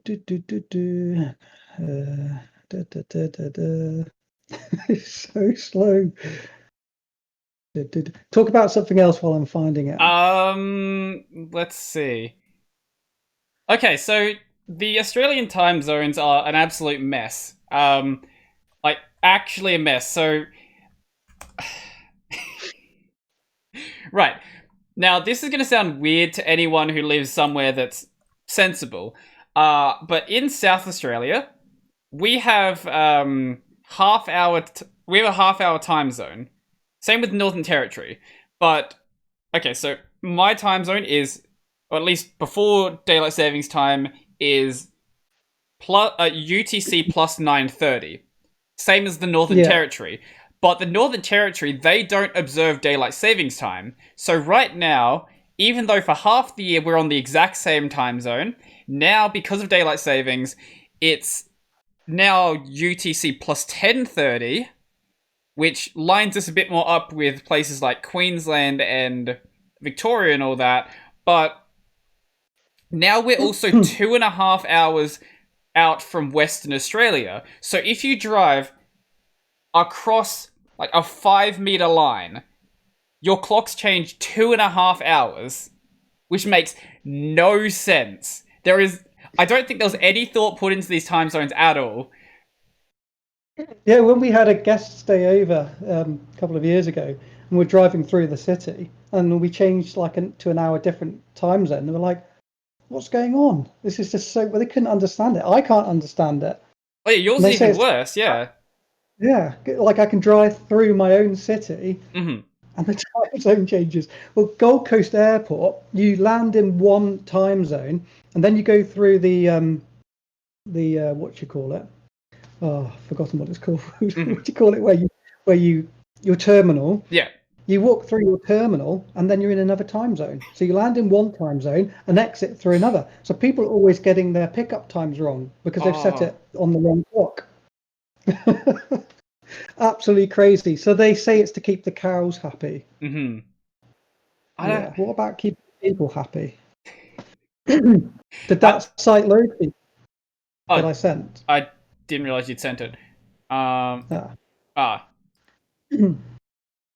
have to excuse me coughing a lot at the moment. The coffee's destroyed me, and I'll still drink it. No, too good.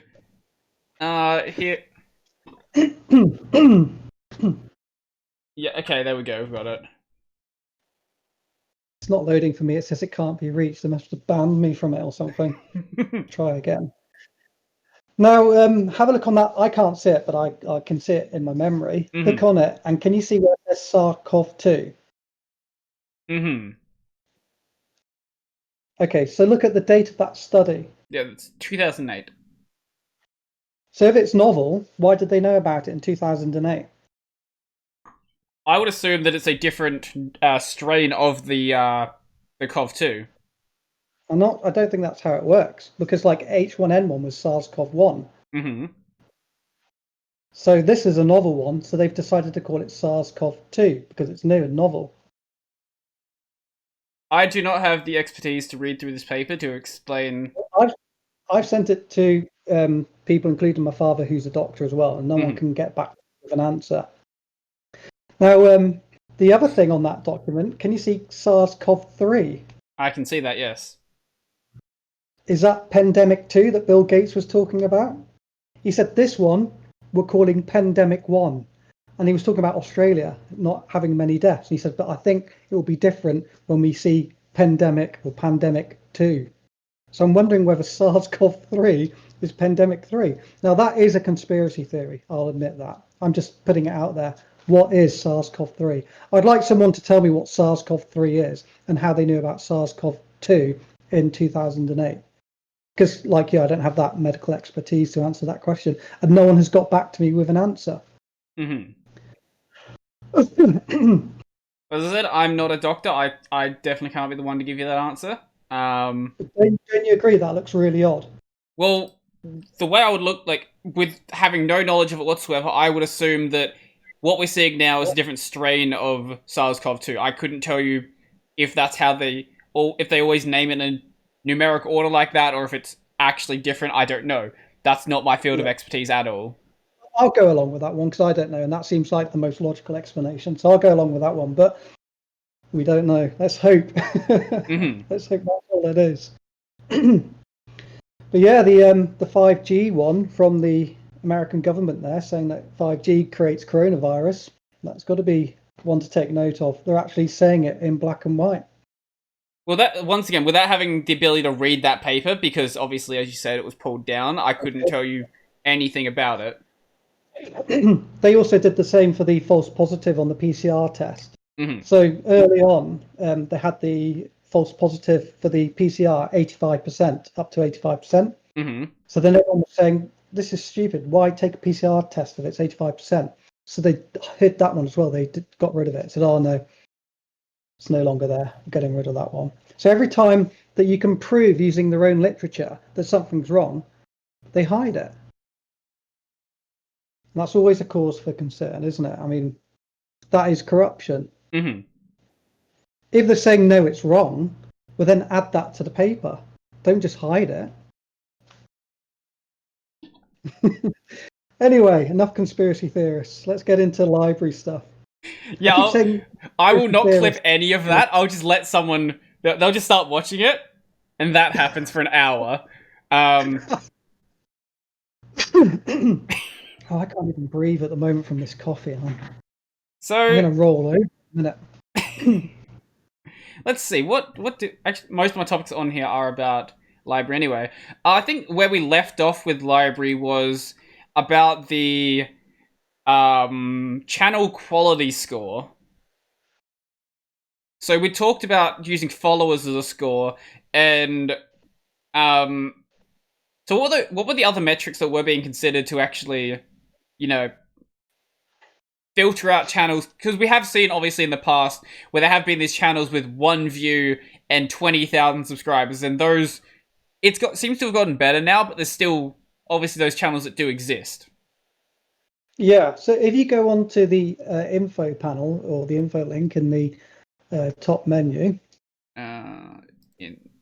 Yes, there we go. I've just got it on like half my screen right now, so it's in like the hamburger menu. Yeah, then you go to criteria.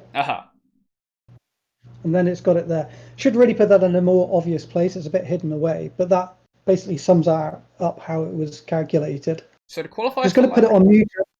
I'm just going to put it on mute and quickly go to the kitchen because I'm struggling to breathe because this coffee was really rocket fuel and I'm struggling to even talk at the moment. It's all good. I'll go have a read through this. Okay, so just give me 2 seconds. How do I mute? I can't even see mute. It's weird. Yeah, you good. So to qualify for the LBRYnomics top table, a channel must meet at least one of the following 3 sets of criteria. At a total of at least 20,000 LBC staked towards the channel and or its content, at least 1 non-repost, a views per follower ratio of 1 or more, so and an LBC per follower ratio of at least 0.2. So if each follower has given at least 0.2 LBC, wait, what? And an LBC per ratio... Wait, what? A view... Oh, so views per follower. So every follower has... Well, if you were to divide your views by your follower count, you would get at least 0.2. Yeah, there we go. An LBC per follower ratio of at least 1. So every follower has given at least 1 LBC. Yeah. Yeah. Well, that's a bit better. Seriously, coffee's too strong. I shouldn't have had that much. Yeah, no, that's a bad idea. Yeah, it is. Like, have you ever had Pro Plus? No. It's a caffeine. And, like, they're so strong. If you take it, you can't even walk properly. It's so strong. And, like, you start wobbling everywhere. It's a bit like that at the moment. I try to avoid, for the most part, drinking coffee and things like that. Like, this is why I drink tea. Because I used to drink a lot of coffee. Like, I'll have 6 or 7 cups a day. And the thing I noticed from that is that I was pretty much just hyped up all of the time. And I could never really sit down and relax properly. Yeah, that's how I'm at the moment. I'm usually quite good with coffee, but that was way too strong. Right, so what were we talking about? The criteria. Yes. So it's not the fairest criteria, but sometimes it's got to be a bit mean in order to get the best results. So there are some genuine people that are getting missed out. Brendan said he's going to reduce that down more, and he might have done actually. I wonder if it's on 10,000 LBC now rather than 20, because that's quite high. Lots of people, especially people who want to use their LBC for to buy things, they're not going to be registered in the top 2,000, and they might have a good channel. So we are looking at making it. Excuse me. We are making it look a bit. We are going to make it more fair. What else can we discuss about library? Well, what were you? Well, I was going to say what. Sorry. So you were saying also that maybe followers wasn't the best way to actually rank the channels. So what were the other methods that were being thought of to do that?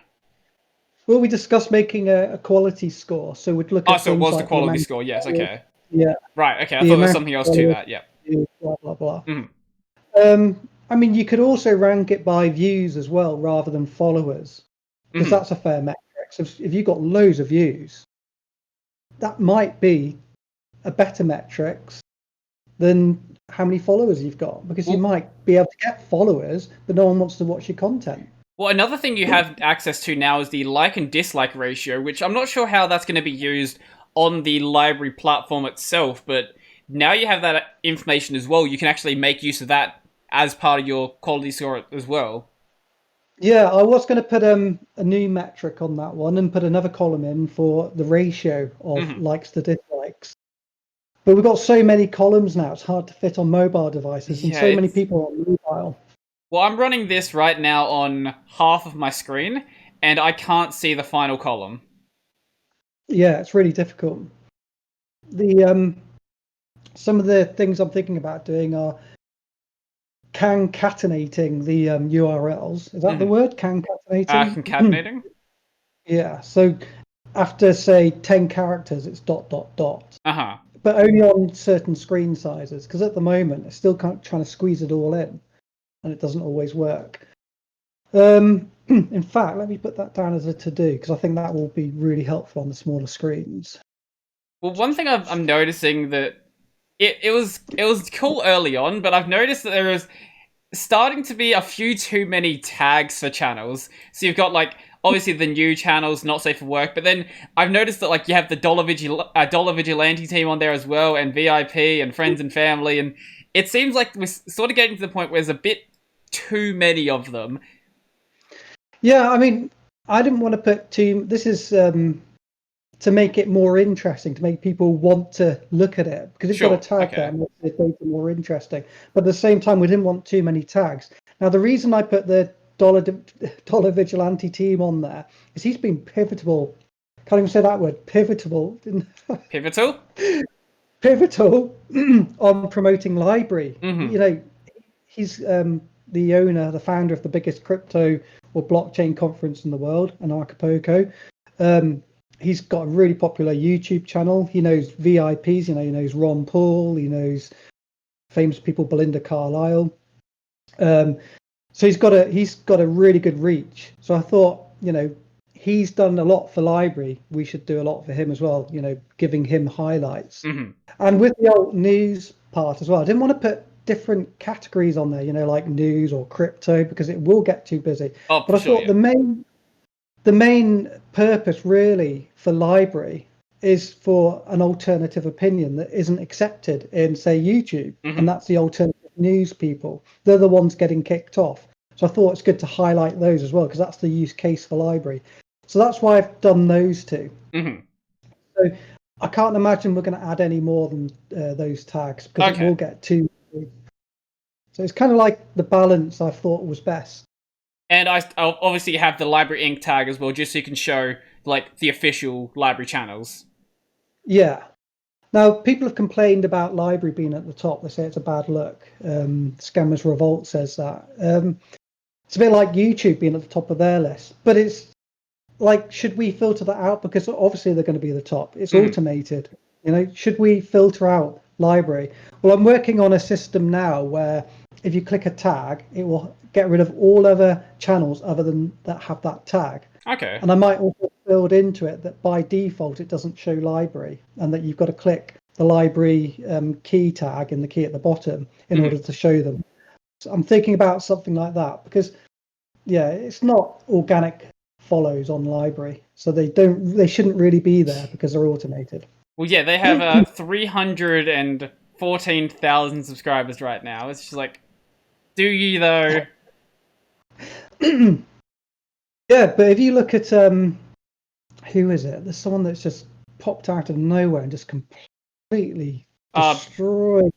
Bitcoin Triple X, is that the one you're talking about? Well, let me rank it by followers. Oh, okay. The followers in the follower change, I think it is. They're now beating library for follower change. Oh, Salty Cracker. Sorry? That sounds so wrong, doesn't it? Salty Cracker. Oh, Salty Cracker. Oh, that one. Yeah, so it's got like almost double what library's getting, and library's automated. I'm not sure how that works. I don't know. Is this one of the... I don't know. Yeah, maybe... so is this a legit channel or something? I don't know.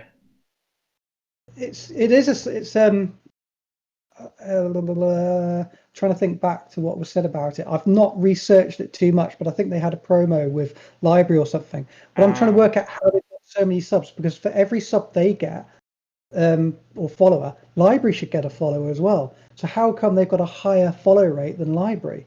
So maybe library isn't automated anymore, or maybe it never was. I don't know. Yeah, I don't know how that actually works. Obviously, they do have the most subscribers on the platform, but I don't know if it's automated or not. It could be. So I was under the impression that when you sign up, you automatically subscribe. It automatically subscribes you to the library channel. Yeah, that would make sense. If that's true, then Salty Cracker's follower count can't be higher than library. Well, right now it's still lower. There's only 17,000 followers, but the rate he's growing. I'm talking about the follower change over 7 days. Ah, okay, yeah. So that's how you would judge how many are being added. Right. So that should be an impossible number if it's automated the library.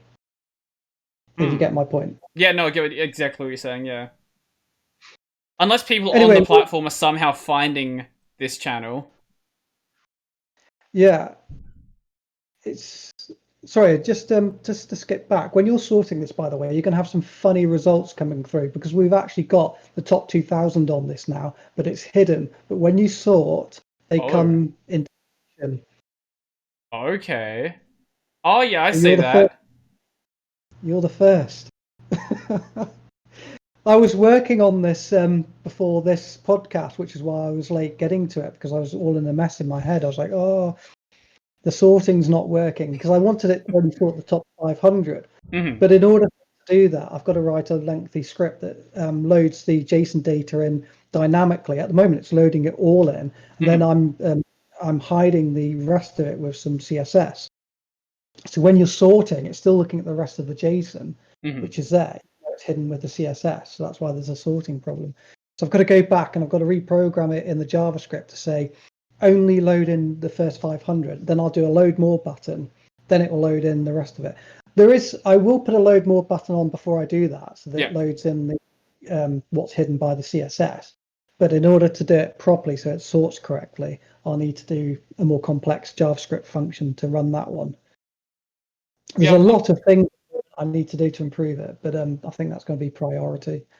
Yeah, I'm looking at the rank change right now, and you scroll down the list and it goes 164, 165, 1104. Yeah, it's pretty crazy at the moment. So just think of it at the moment that's a top 2,000 channel, but the others are hidden at the moment. So that's why it's been a bit funny. And the reason it's hidden is because there's so much data there. On many devices, they can't cope. Yeah. Because it's too much information, it just becomes slow and unresponsive. That's the downside of it. If you're on a modern computer, no problem. But even my device can't cope with it very well. Yeah, it seems to be fine on this desktop, but on my laptop, I did notice that it used to at least be a little bit slow from time to time. Yeah, it's a lot of data that, and Chrome is such a hog with resources, so it's never very well. Now, in newer versions of Chrome, they've got this really good new feature they've brought in that you can add, and I need to experiment with this. But it's a render. It's a render. I think I can't remember if it was a CSS property or it was an HTML property. It was one of the two. But you can basically specify areas on your website to render. So you can say, well, this part of the page isn't going to be seen. Someone scrolls down to it, so don't render it. It's not a lazy load or anything like that. It's just don't render it. Okay. For any item you don't want, it won't render it, as in, with the memory and all that kind of stuff. I'm presuming it works different from like a hidden then. Yeah, because it's going to come. It's going to show as soon as you scroll or get close to scrolling it. I'm not testing that. I think it's going to think that you're just about to scroll into view and show it as quickly as possible. Let me have a look. Chrome. Oh, what did I say it was called? It was only introduced a couple of weeks ago. Chrome. Oh, I can't remember anything at the moment. Render. No, I'm not going to be able to find it by talking. My multitasking skills aren't good enough. But if you go into release notes, it's in there. And they on one of their own release videos, they talk about it. It's really good, though. I need to put that in. And that might solve a lot of the problems. Yeah, hopefully it does, because I do want to see this website actually getting more use. Because it is a really awesome tool. Yeah, and there's so much more we can do with it. The reason we don't do more than what we do, or I don't anyway, Brendan gets really stressed with me, is because, I've got my own business, I've got my own stuff to do, so I can't always spend so much time on this. And I don't count myself as a programmer, I count myself as a developer. So when I'm doing the programming, it's, I'm not, what would you say? I'm not someone that can just go, and stick it together in, 5 minutes. What takes a programmer 5 minutes is going to take me an hour, because I'm not fluent in programming. I know how to program, I know exactly what to do, but it's slower for me. I'm like, why isn't that working? Then I realize I've got to use a slightly different function. I've used a constant instead of a let or something like that. So there's that slowness as well. And my tagline is, the least coding I have to do, the better. I'm not one of those Vim master race people, that, I will use WordPress. If it saves me time, I will use it. I'm not going to code it from the ground up freehand, because I want to show off that I can do it, because it doesn't make any business sense. The least time you have to spend on something, the more that it's already done for you, the better. Because why waste your time reinventing the wheel? So that's what I try. That's why I built it on WordPress, by the way, rather than doing it. I mean, the LBRYnomics table, for instance, is my own code, and it's inside WordPress. I'm not using WordPress widget for it or anything like that, but I'm using it in WordPress because there's so many things you can do with WordPress that people have done as plugins and stuff like that, and then you can utilize that to bring what you've done into, to give it more features. Yeah. So there was something else I was going to say, and I've forgotten it now. Yeah, that's it. So there's a lot more we want to do, but we don't always get around to doing it because of time constraints. There is another sub-project that you've probably seen, which is running on another website called LBRY Digital. Have you seen that one? I've looked at it like a few months back. I didn't, like when it was first being talked about. But I haven't looked at it since then, because there wasn't really much going on at that time. What's the link to the website? LBRY.digital. Okay, because I tried to search for it in a start page, couldn't find it. There we go. Yeah. LBRY Digital, the ultimate library ecosystem. Okay, there's still not much going on here. Yeah, so LBRYnomics. I built everything into that, LBRYnomics and everything. I've now linked LBRYnomics back to the main site because I had time to continue with LBRY Digital at the moment. So what that was doing, it was to incorporate Library Social, Library Hub, LBRYnomics all into one platform rather than having a separate. Reasons for that is when it's under one area, it's better for marketing. You don't have all these things. It's cheaper to run. It means I didn't have to run 3 or 4 different services, especially when it's a CMS on my server, taking up all these resources. I could have them all there. I only needed one domain name, so I could cut back on so many costs. Because this is not profit. We don't even get donations or anything. We don't get any foundation funding, nothing. It's all done out of my own pocket. Same for at Brendan's side. He's running his servers and everything out of his own pocket. Is there any reason why you guys don't actually set up just a Patreon or something to fund it? Because I'm sure there are people who would be interested in donating to it. Yeah, we've got a donate section under bio. Okay. It's hidden away. We're not putting any big pay for us things on there. We might do in the future. I'm not really someone that likes asking for money. I do this for a passion rather than for money. Well, I don't do it for money at all. Which is why when the foundation refused our funding, I wasn't bothered. And in many ways, I'm kind of glad it got refused because to be political about it, when you start receiving funding from an organization, you kind of become subservient to them. You can't criticize them. Oh, you took money from us. Now you're criticizing us. It becomes very political. And I had this discussion with Brendan many months ago saying, I don't want LBRYnomics to be part of the foundation because if you have a political dispute with LBRY or the foundation, it can affect that, and I don't want it to be affected. Like we found with LBRY Social when there was a funding dispute that popped up, and then I'm paying for this and you're not funding it. I'll take it down because why should I pay for something to advertise your business if you're not funding it? So I took it down for 48 hours and everyone went ballistic. Oh, you've taken it down. Which, yeah, fair enough. I should have discussed it with everyone first rather than pulling it. But it was never intended to go down permanently anyway. I just need to switch it onto a cheaper plan because it was costing me a lot of money. I had it on a very expensive server. So I just shifted it over. I took LBRYnomics onto its own URL and on a cheaper server, which turned out to be a better server actually, so it was good.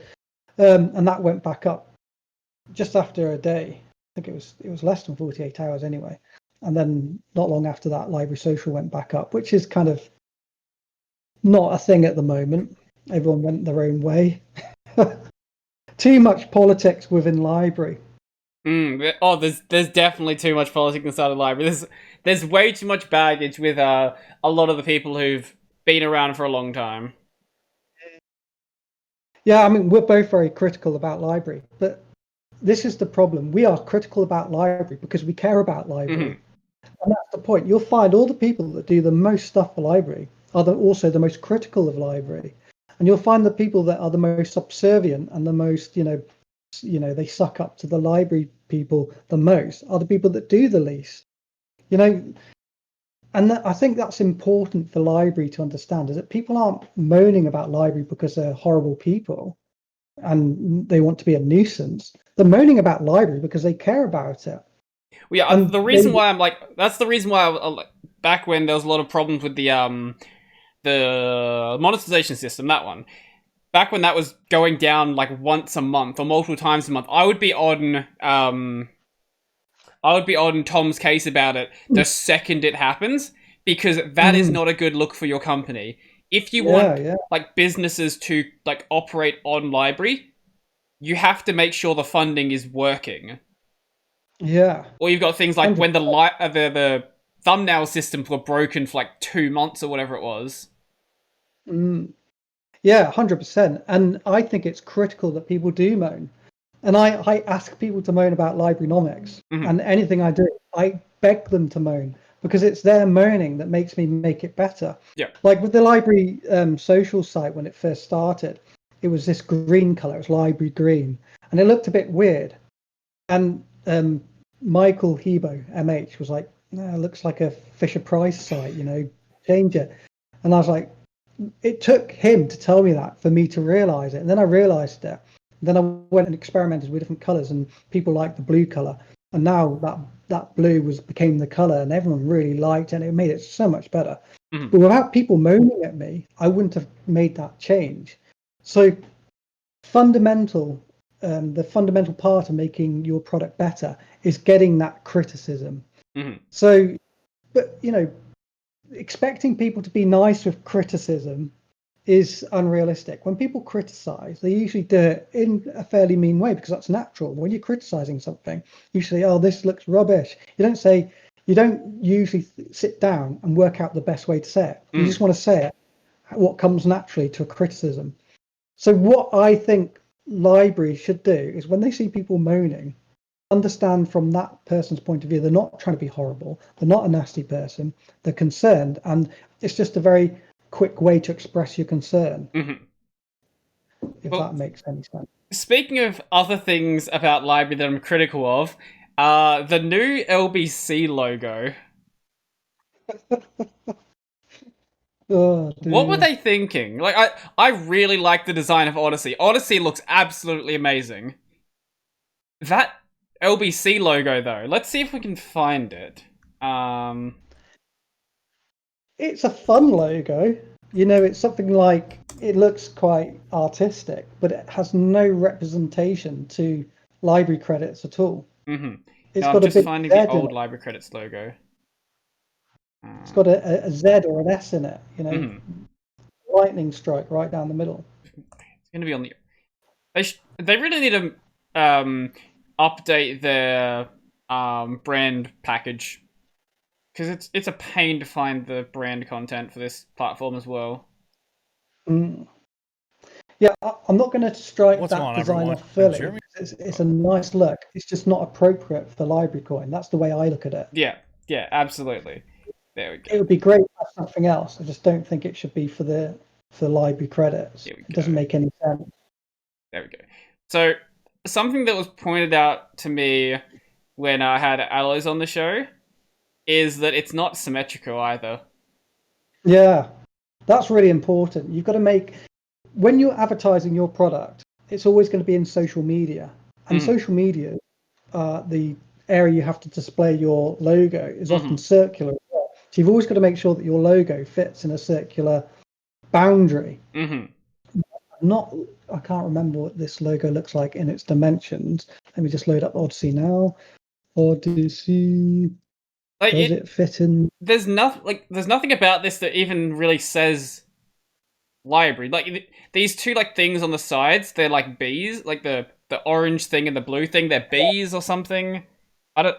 Bees with a Z in the middle or an S in the middle. Yeah. Oh, saying the site can't be reached. Have I spelled that wrong?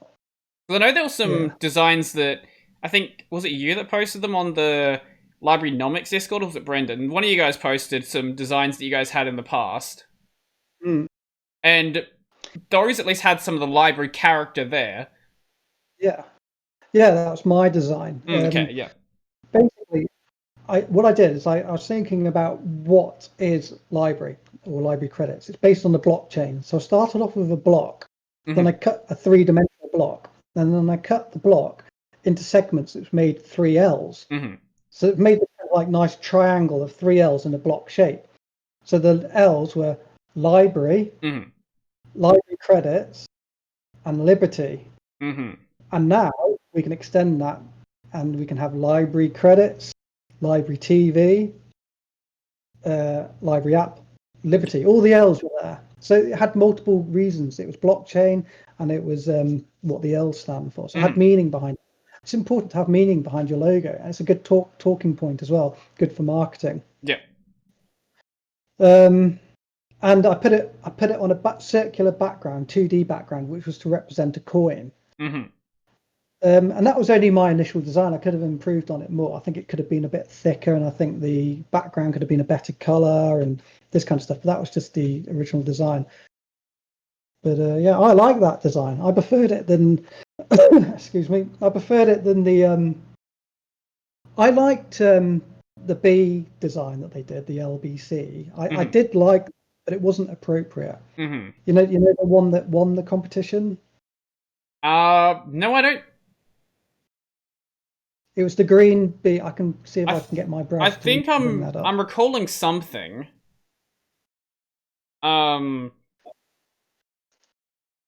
If I'm thinking of the right one, it basically didn't make sense as a logo for like a project like this. Well, it kind of had meaning behind it, but I'll go for. I'm just gonna send you the image now. I'm just waiting for it to load up. With the current. Sorry. 1 second. Multitask. I lock up when I multitask. Yeah. Okay. While you're doing that, I was gonna say, with the current. Okay. Cool. With the current LBC logo, it's sort of like if you just imagine like something like Twitch, just as a gaming streaming platform, and they have like some sort of currency in that platform that you can donate to streamers. That's sort of what I think of when I look at this logo. The new one. Yeah, the new one. Yes, this one. Yeah, it doesn't look very serious. And this one. So when Dusan first published it, he published it, in the Illustrator view with all the lines of, you get an Illustrator, you design view basically. So it made it look fancy like that, and I think that's what swung it to win the competition. But there's no real thought about where it's going to be put into this design. So here are the problems with this design. It's not going to fit in your box or your circular social media or any type of area it needs to be, especially when it's a small kind of icon size. It's difficult to see. Secondly, it looks like a B. So when people see this, they see a B. Yeah, it's got a kind of abstract view of an LBC in there, but unless you know it's there, you're not going to see it. Can you see it? I can. I guess so. The L is that supposed to be the line on the left? Yeah, the B is the whole thing. Sure. And the C is the cutout in the middle. So unless you know it's there, you're not going to know it's there. People looking at that are just going to think it's a B, and they're going to think, hang on, why is this LBC? It looks more like Bitcoin or something like that. So there's those two problems. It's a nice design. I like the design of it. I like the cleverness of it, but it wasn't practical for what it was to serve. And it's the same for the current one as well. Well, the current one at least makes sense in the circular format. At least you can use it for that task. It just doesn't have anything that says LBC about it. Yeah, so I'm just loading that up now. Yeah, so it does fit in, but like you say, it looks like, I don't know, an art app icon or something. You downloaded off the Apple Store, some sort of app for making some sort of collage or something like that. It doesn't look like LBC. I can see maybe the thinking they were going for here. It's a bit Odyssey looking, with this crazy graphic design mentality, more playful, and there are some kind of crazy crypto logos looking a little bit like this, but it just doesn't quite cut it. But do I prefer it over the LBRY logo? Probably. Oh, the old logo was terrible for marketing. It did. Have you tried putting it on a black background? Yeah. You can't see it at all. I know, unless you change the color. And it's like a rectangular shape, so it's really hard to fit it in those boxes. And the lines are very thin. Yeah, it definitely needed to be thicker. I did have a play around with it a couple of years ago to try and make it look good in a box area, but then it didn't look quite right. The kind of like the 3D look of it was out of proportion, so it was really difficult to get looking right. Yeah. But I don't want to be too critical, because you've got to think LBRY isn't a design company. They make, they're computer programmers who make programs. So I think they did well without having those skills. I think they did better than some companies might have done.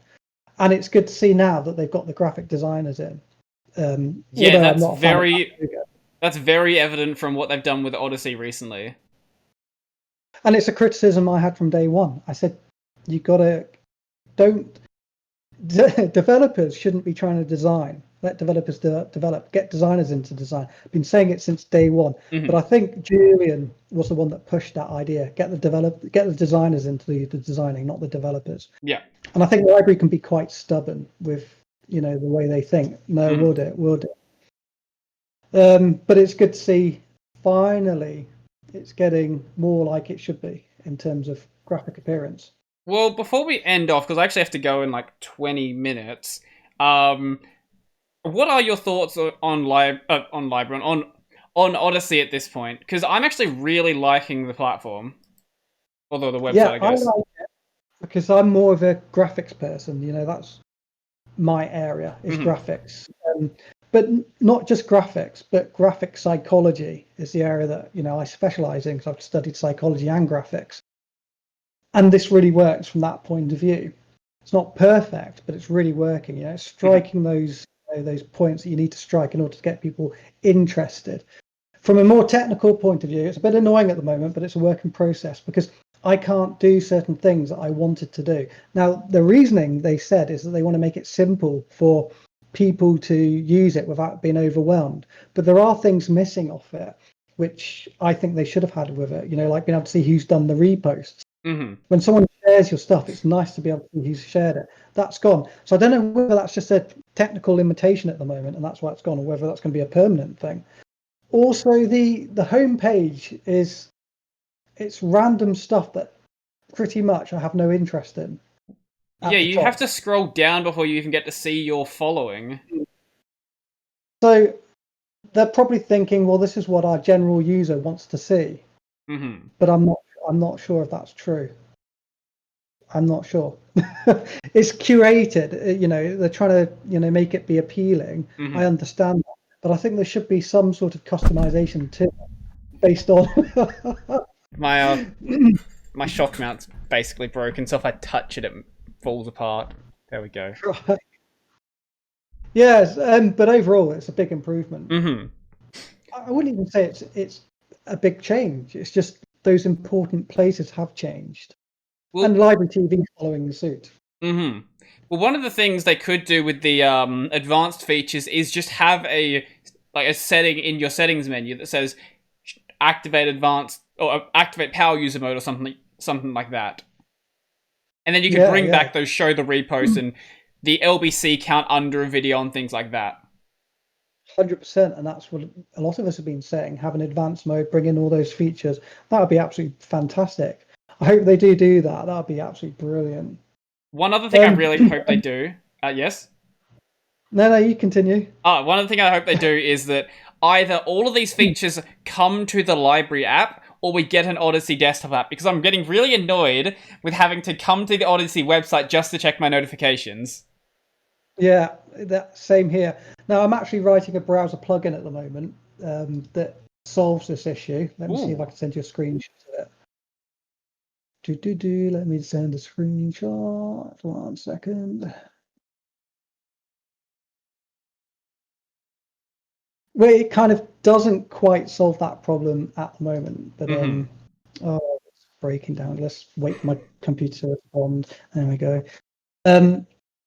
So the problem I had was that I wanted to view everything in, say, LBRY TV or the other way around, and it would always be there'd be multiple links. Like if I'm on this page, it's linking to Odysee, or I'm in this page, it's linking to LBRY TV. What if I want it always to open in the chosen website or application? So the plugin I'm making at the moment lets you decide what you want your default place for it to open in is going to be.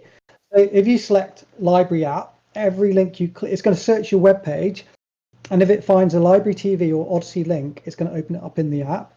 If you select it to be Odysee and it looks at the page and finds a LBRY TV link, it's going to change that to an Odysee link. So you can select what your default app's going to be. It's not quite what you were saying, but that's going to be a bit better for keeping everything standardized. I know this has been a complaint for a very long time, because people would, like, if you click on a LBRY TV link in the desktop app, it will take you to the website, even though you're in the desktop app right now. Yeah, exactly. But yeah, like you're having, like if I want to check my likes, keep going to Odysee, and now to check reposts, I've got to go into the apps, and I've got to have the app open, LBRY TV, and Odysee, which is a pain in the backside. So, but I think it's a work in progress. I don't think that's going to be something that they're going to keep like that. I just think it's the way it's developing at the moment, hopefully. But yeah, with this plugin, this this is something I really want to concentrate on, but I've got so many other things in the way at the moment. I'm going to do that switcher thing. It's also going to have LBRYnomics built in, so that when you're on a library video or content, it's going to automatically recognize that in your URL and do a search for that and bring back all the statistics for that URL. Okay. It's also going to have a nice integrated graph, which is actually already in the plugin, but you can't see it because I've not linked it properly in the plugin's background JavaScript. It's not linked properly, so it's not displaying. But there's a little green graph that shows the library coin price. So it's going to have all of that in. I'm going to make it so you've got a selection there, so you can choose to hide or show those each individual sections. And I'll probably move the switcher to a settings area rather than having it always as a setting, but that's one that's in there without having to go to the settings. With a plugin, you've got to go into a special settings area in Chrome. I'm going to actually have the setting embedded into the actual drop-down pop-up. Okay. But in a tabbed section, a bit like on LBRYnomics tabs. So you can just click on the tab section and say, I want to change it to library app now rather than library TV. And then it's going to always show you which one you've defaulted to, so you know. Yeah, so that's cool. That actually does sound pretty awesome. And before we go, Foundation. We've got to talk about the Foundation. Yeah, I did see the clip you sent me where Squid forgot what the CEO's name was. And then gives some really weird explanation about how he does not remember human names or something. Which I was like, what are you saying?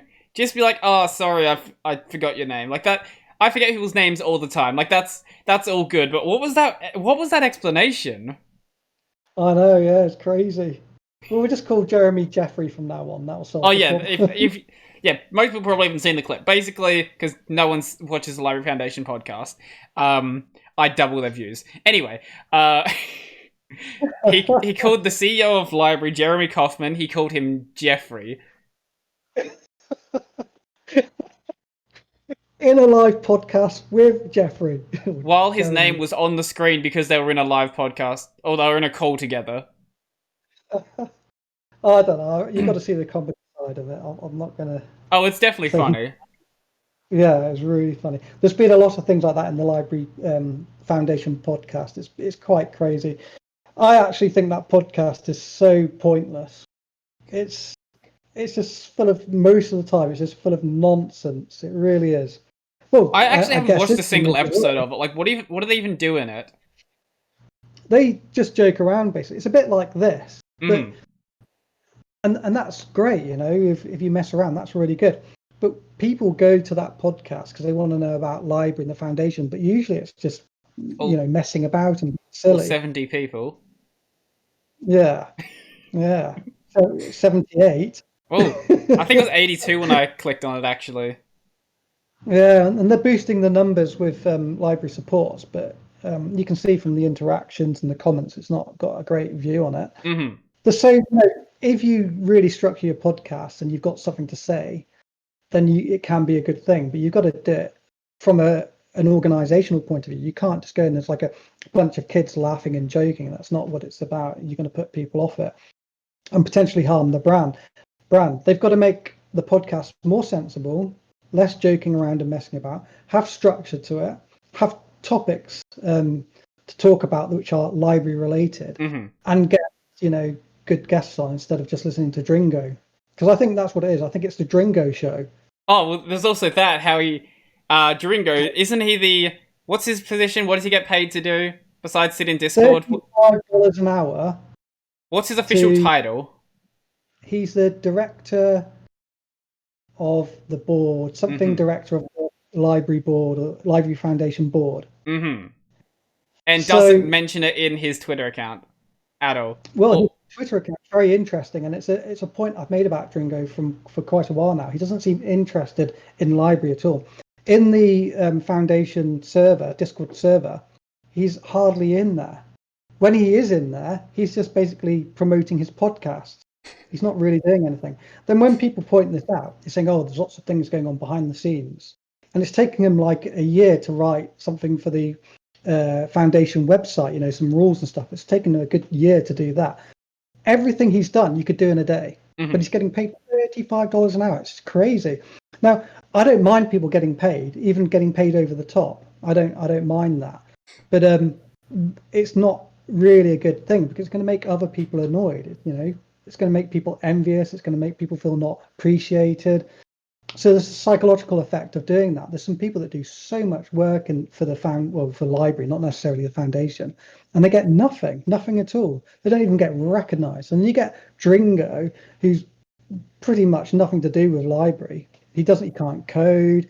He pretty much all he does is post a message in the server every so often and talk about LBRY a bit on his podcast. That's the extent of it. Mm-hmm. And got all this recognition. He's got the foundation board member. I don't even think he was voted in. We'll get into that in a second. And he's getting paid $35 an hour. Mm-hmm. I think it's ridiculous, absolutely ridiculous. So the vote. Mm-hmm. Now, at the time, the vote does seem to be a bit of a joke with LBRY Foundation. They just sort of do whatever they want. They make up the rules as they go. Well, the first vote was won by Canna. Canna's great. I like Canna. He's really good. You know, he's sensible and he's got a more professional attitude. Mm-hmm. Well, he won the vote, but then they said, the vote wasn't right. We've got to run it again. So they ran it again. And I studied the results and I found that the vote wasn't a fair vote.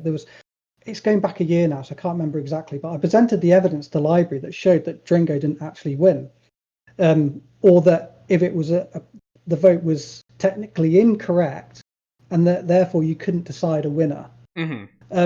And the reply I got back after presenting the evidence, which I did in detail, they said, we'll know for next time. So I'm wondering whether this vote was tampered with purposely to kind of like direct the vote into the, where they wanted it, or whether it was an honest mistake, because I really don't know. But they should have done a re-vote for it to be fair. So the reason that Dringo was in a close position to the top anyway was my fault. When Dringo first joined the community last year, well, I think this year, last year, I can't remember now. I was pivotal. I can't say this word. Pivotal. Pivotal. You're adding an extra syllable in there. Oh dear. I was pivotal in getting him voted. I thought, well, look, he said he's written the Gridcoin white paper. He seems pleasant. Yeah, he's not doing much, but he's got these credentials behind him. This will be a good look. Mm-hmm. And at the time, we had people running to be on the board who were really like, you just do not want those people on the board because they were. Well, we don't need to go into that. We know who we're talking about here. We don't want those type of people on the board. It would have been devastating. And Dringo was one of, and Canna, and maybe one or two more were good for the position. So I sent everyone a DM, a direct message, saying vote for Dringo. He wrote the Gridcoin white paper. So I influenced the amount of votes he got. So I kind of feel responsible for Dringo, even though the vote wasn't fair. It put him close enough to be able to win that vote, even though it wasn't fair. And I think that's my fault. So when he gets voted in, he changes. He went from someone who seemed quite reasonable and pleasant, albeit quiet, into becoming the biggest monster the community has ever seen. He just suddenly, I started getting these messages saying, we need to talk. And Michael got the same as well. So I was like, okay, so we messaged each other, or he messaged me, and he was like, I want to know what's going on, in this really dictatorial voice. And I was like I knew straight away that he was gunning for trouble, and he was like talking to me like I was some sort of pleb and he was some sort of emperor, and it was just so irritating. This person that's come out of nowhere, knows nothing about LBRY, suddenly comes in with this kind of like really bad attitude and starts attacking the main members of the community have done so much for LBRY. It was I just wanted to slap him. So I was like, oh my god, this guy, what's he on?